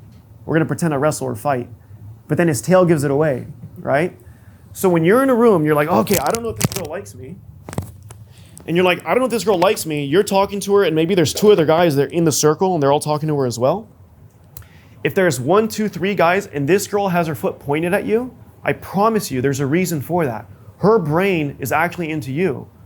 But you guys are just schmucks and you don't understand these things. So you don't know, you're like, oh fuck, she's talking to some other guy, and you walk away or you cower away, right? If someone's talking to you and they're like, and they keep looking at the exit, where's their mind? So sometimes when you guys are approaching or talking to a girl and she's like, oh my God, that's so funny. And they just keep like looking around at the club, seeing what else is going on. They see Justin with 3 bitches and they go, that's so funny. I'm gonna be right back, okay? I promise you. You know, and you're like, oh, it's so convincing. She promised she'd be back. You know what I mean? And then you see her over there with the guy with all the bitches. And you're like, what the fuck? Whore. You get angry because you don't understand.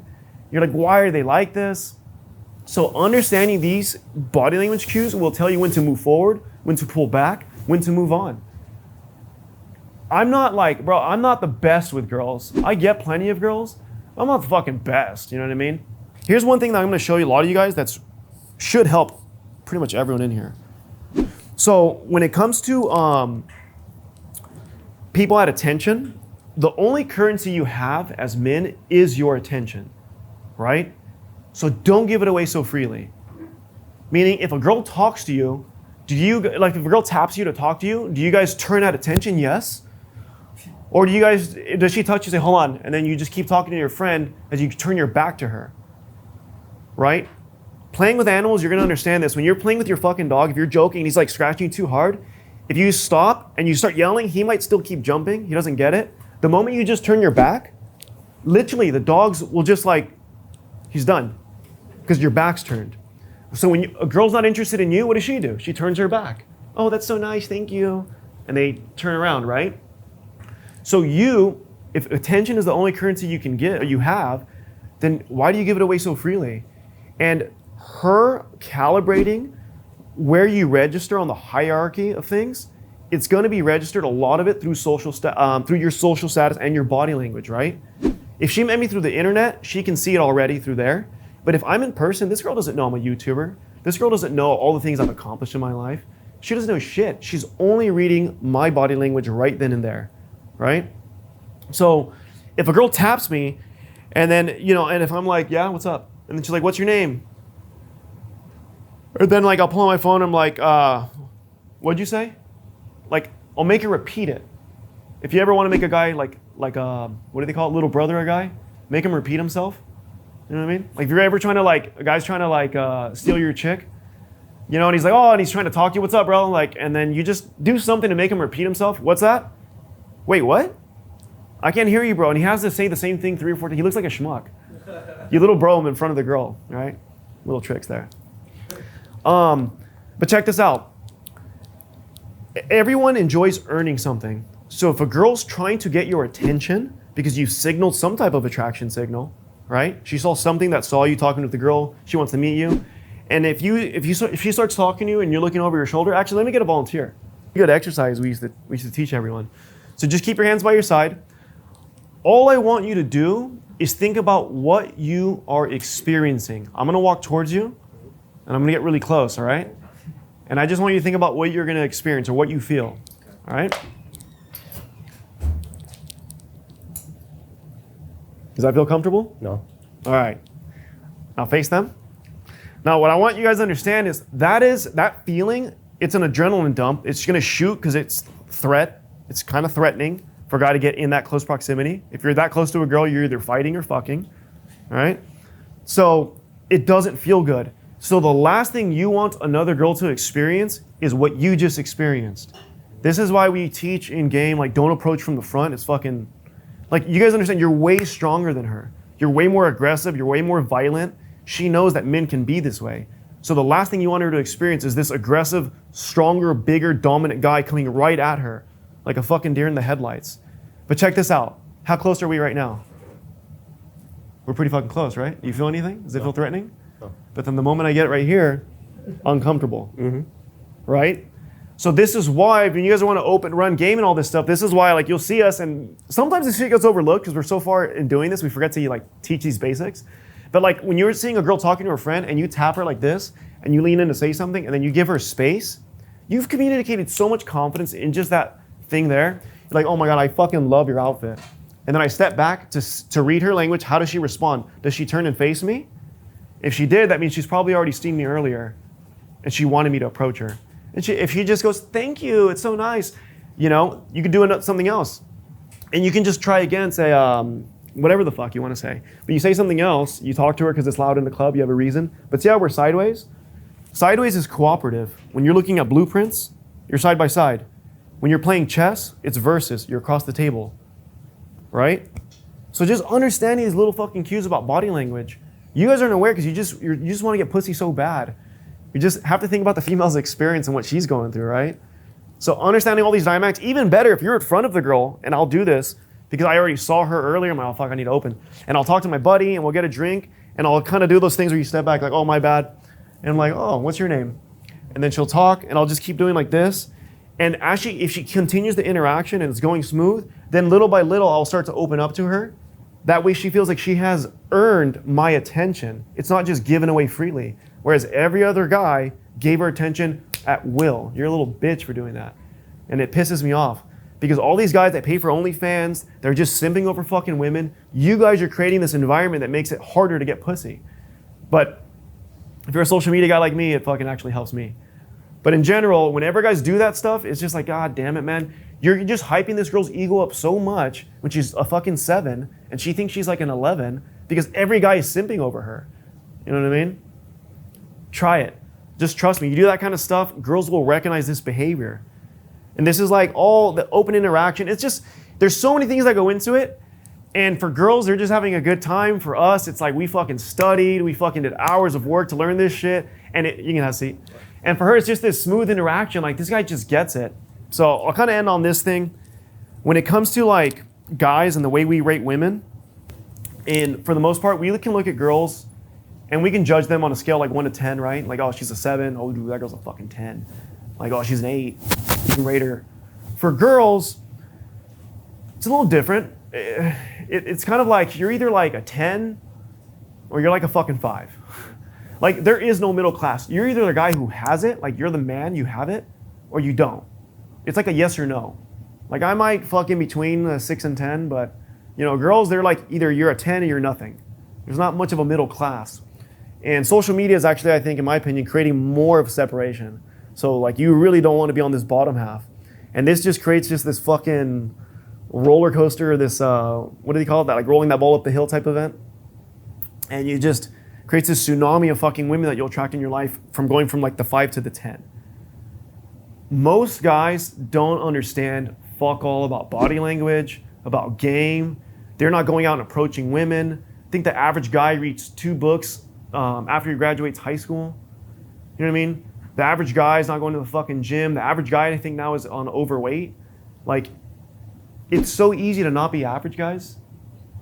You know what I mean? Girls will appreciate the fact that you've taken time to read and understand them and understand what they're experiencing. They're like, man, this guy just gets me. I'm willing to just take his comment in my face because this guy just fucking gets it. Like, he just satisfies me in everything. You know what I mean? So, anyways, I probably overkilled with a lot of this shit, but I hope all this stuff helped you guys. I hope the things you can apply. This isn't the ending. This is just beginning with your journey. I highly recommend picking up that book, The Definitive Body Language by Alan Pease or whatever. It'll completely change your life. It'll be like fucking Neo in the Matrix and shit. You'll look at people like monkeys. Like, literally. You'll just start looking like monkey interaction, like, oh, like, you'll understand female dynamics and how they operate and how they think. So, yeah, bro. Awesome. Is there fucking Thanks, anything else? Luis. Yeah. I really like what you said about, it doesn't take much to be more than average, right? Like, the average person makes $50K a year, right? The average guy slept with someone in their lifetime, right? So, like, just, think about that, right? Just to differentiate yourself from every other guy, you don't have to do that much. Go to the gym, push yourself, read 2 books a year. You're already doing better than 90% of people, right? You gotta really put yourself in your comfort zone. I mean, dude, the average guy between 18 and 30, 25% of them are virgins now, right? I saw a statistic that said like over 90% of men haven't done a cold approach in the last 12 months, which is fucking absurd to think. Like, that is so fucking crazy. So all it takes is you step into your comfort zone and actually go do it, right? And this is why we're inviting you guys to come party with us tonight, right? At Lavelle, it's gonna be a lot of fucking fun. It's a fashion event. It'll be a cool networking thing. Maybe later we'll go hit King Street. Like, if it's fucking not enough girls there, I'm gonna go fucking hit King Street. I'm gonna go fucking bar hop. I'll go to Century. I'll go to Isabel's. I'll go wherever there's hot girls. And me and Mike are gonna pull in some bitches tonight. Me and Mike and Luis are gonna have an orgy. With girls. No, with each other. No girls allowed. No, but so it's really important that you guys actually learn this stuff, get a handle on this stuff, and really fucking, apply this. And another thing is social media is massive. Like, are you guys using social media actively to meet women? Like, you don't understand 50% of relationships start online now. Like, if you were to go interview 10 girls off the street right now and ask them how they met their last boyfriend, what do you think they're gonna say? Instagram. Yeah. Instagram. Tinder or Instagram. That's where I meet my best women right now, is Tinder or Instagram. It's very rare that I actually meet a girl that I end up dating from a club, okay? Maybe one in like 15 girls, right? It's either like, top would be Tinder, then it's Instagram for me personally, then it's like a referral, like a friend of a friend. Like, Michael meets a girl and he's like, oh, Jess will love you, Or I meet a girl, I'm like, oh man, Luis would love this chick, right? That's usually how it goes, right? And social media is super important, right? Because if you're not developing that social media, I mean, you're not even in the competition. Yeah. You're not even like, imagine this, if you have no profile picture, you've less, like, you don't have a good photo set up, you don't have good photos, right? If you don't have like a good Instagram setup, like, that's like half the fucking game now, right? Or you do a cold approach, you meet a hot fucking girl, she's like, great, oh, what's your Instagram? And she looks at your Instagram and you just look like a fucking loser on Instagram. I mean, what do you think she's gonna think about you? Is she more likely or less likely to flake on you? Imagine her showing you to her friends, right? And she's like, oh, let me see his Instagram. What does he look like? And they pull up your Instagram and you have a fishing photo and you just look like a dork or something like that, right? Versus a guy who's sitting by a McLaren, a guy who's just like fucking balling out or he's fucking jacked. He has a shirtless picture and they're like, damn, he's fine. Like, you know what I mean? Just think about it. Appearances. What does it appear like? It doesn't mean one guy's better than the other. Just it looks like this motherfucker has his shit together. You know what I mean? Yeah. So, I mean, you guys have any questions? We can do like a little Q&A or something like that. You down? Yeah. Any questions? We'll answer a few questions before we wrap up. We got some time. You're talking about the philosophies of game and fitness, but what philosophies did you use to get rich? Same, bro. It's the same. Daily activity is gonna make your life. You're nothing more than a representation of your daily activities. So when this is what a girl will notice when she sees me, like this shirt's a little bit looser. Oh. Whenever I wear like a fucking tight-fitting shirt or something, and I'll hit the gym, and I'm just like out at a club and I'm talking, and a girl just sees my fucking veins bulging out my arms. They'll hug me, they can feel my fucking six-pack against them. It indicates so much information. Even when I look at another guy who's fucking jacked, I already know that this guy's had to develop some type of discipline. He's gone through hard shit. He's faced adversity, which is a turn on for women because he's a successful risk taker, right? You have to have some type of stability to be able to accomplish these things. It indicates so much. So when they see a flabby guy, it just indicates all that information, the wrong information. When they see a jacked guy, they go, oh yeah, shit together. But that happens in like a second for women. It's that fast. They just cue it. And you do it too as a guy. You can look at another guy. Imagine some 6'4" dude walking in here fucking jacked. Everyone would he'd almost make us turn and look at him because he's so fucking big. You know what I mean? Women have the same experience.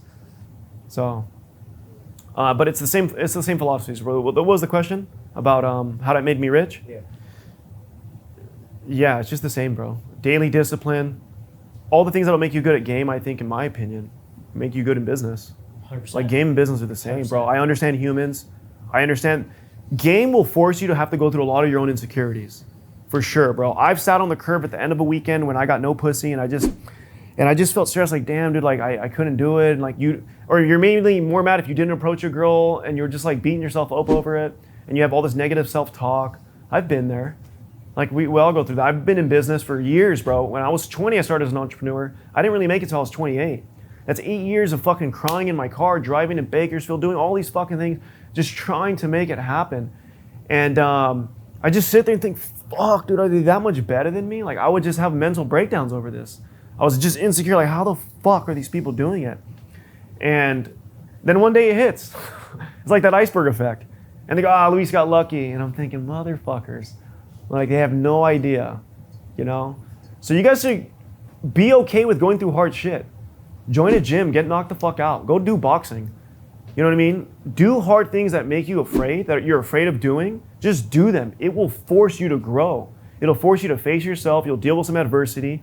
Everyone's gonna lose in life. You're gonna take some L's. You know what I mean? If you avoid taking L's is the biggest fucking L because you're not growing. So I want to learn how to fight. I've been doing martial arts for like 17 years now. I did boxing, no more, like over 20 years. Started off with boxing, wrestling in high school and college, jiu-jitsu, Muay Thai, MMA. I've done it all. And that also added to my confidence because you have to deal with the shit there. I got into sales. I had to deal with more of myself there. When I was doing game, I had to deal with more of myself. No external thing will ever make you a man. It's only going to be internal. Everything that you go through, you put yourself through, and girls can sense it. Even when I didn't have money, girls can sense it. This motherfucker's going places. Because it's just an attitude. It's a demeanor that you carry by going through grimy, hard shit, which makes you a fucking man. Otherwise, you're just like a little boy. Why don't you do it? Oh, it's hard. So your emotions make you feel soft, little boy? Like, who cares? Like, fucking do it anyways. Be a fucking man. So, like, those principles, bro, they're all the same. And I almost feel like every field of life I've done. Yeah, I mean, there's a parallel, right? Yeah. Like, just the self-improvement mindset. Mm-hmm. You know, just working on it every single fucking day, dude. Like, man, I think about growing my business. It took me fucking 10 years. Holy Yeah, you started fuck. like as a teenager. I started when I was like 17, bro. You know? It's crazy when I think about that. I was 19 years old, coaching guys twice my age. You know? And like, you know, I look at it all these years later and I still look young, successful, and people think I had it easy. You know? I always get called lucky, and I'm like, I'm the luckiest guy I know, right? Because they're just saying luck is when opportunity meets like perfect execution. Mm-hmm. You know, so just come and execute. That's one thing I pride myself on, is being able to execute, right? When opportunities present themselves. You know, if there's a hot girl and I know she's available and she's DTF, she's with her boyfriend, I'm the guy she's going home with that night. You know, so there's so many different opportunities that you guys miss out on because you're stuck at home, you jerked off, so you're not really feeling motivated. You know, you're not, you know, in the vicinity, and there's hot girls walking by all the time. There's business opportunities that happen all the time. You know, there's all this potential you have that you're not executing on that you should fucking just go get it. You know, raise your hand if you feel like you have a good Instagram profile. What? Raise your hand if you feel like you have a good Instagram profile. That's crazy. Okay, so maybe like 1/4, no, not even, probably like 150, you guys. I'll be the judge of that. That's check you guys no. out, dude. I bet if we see some of their Instagrams, it's probably okay. Yeah. You know, and that's the thing. Like, even if you have an okay Instagram, you're doing better than most guys.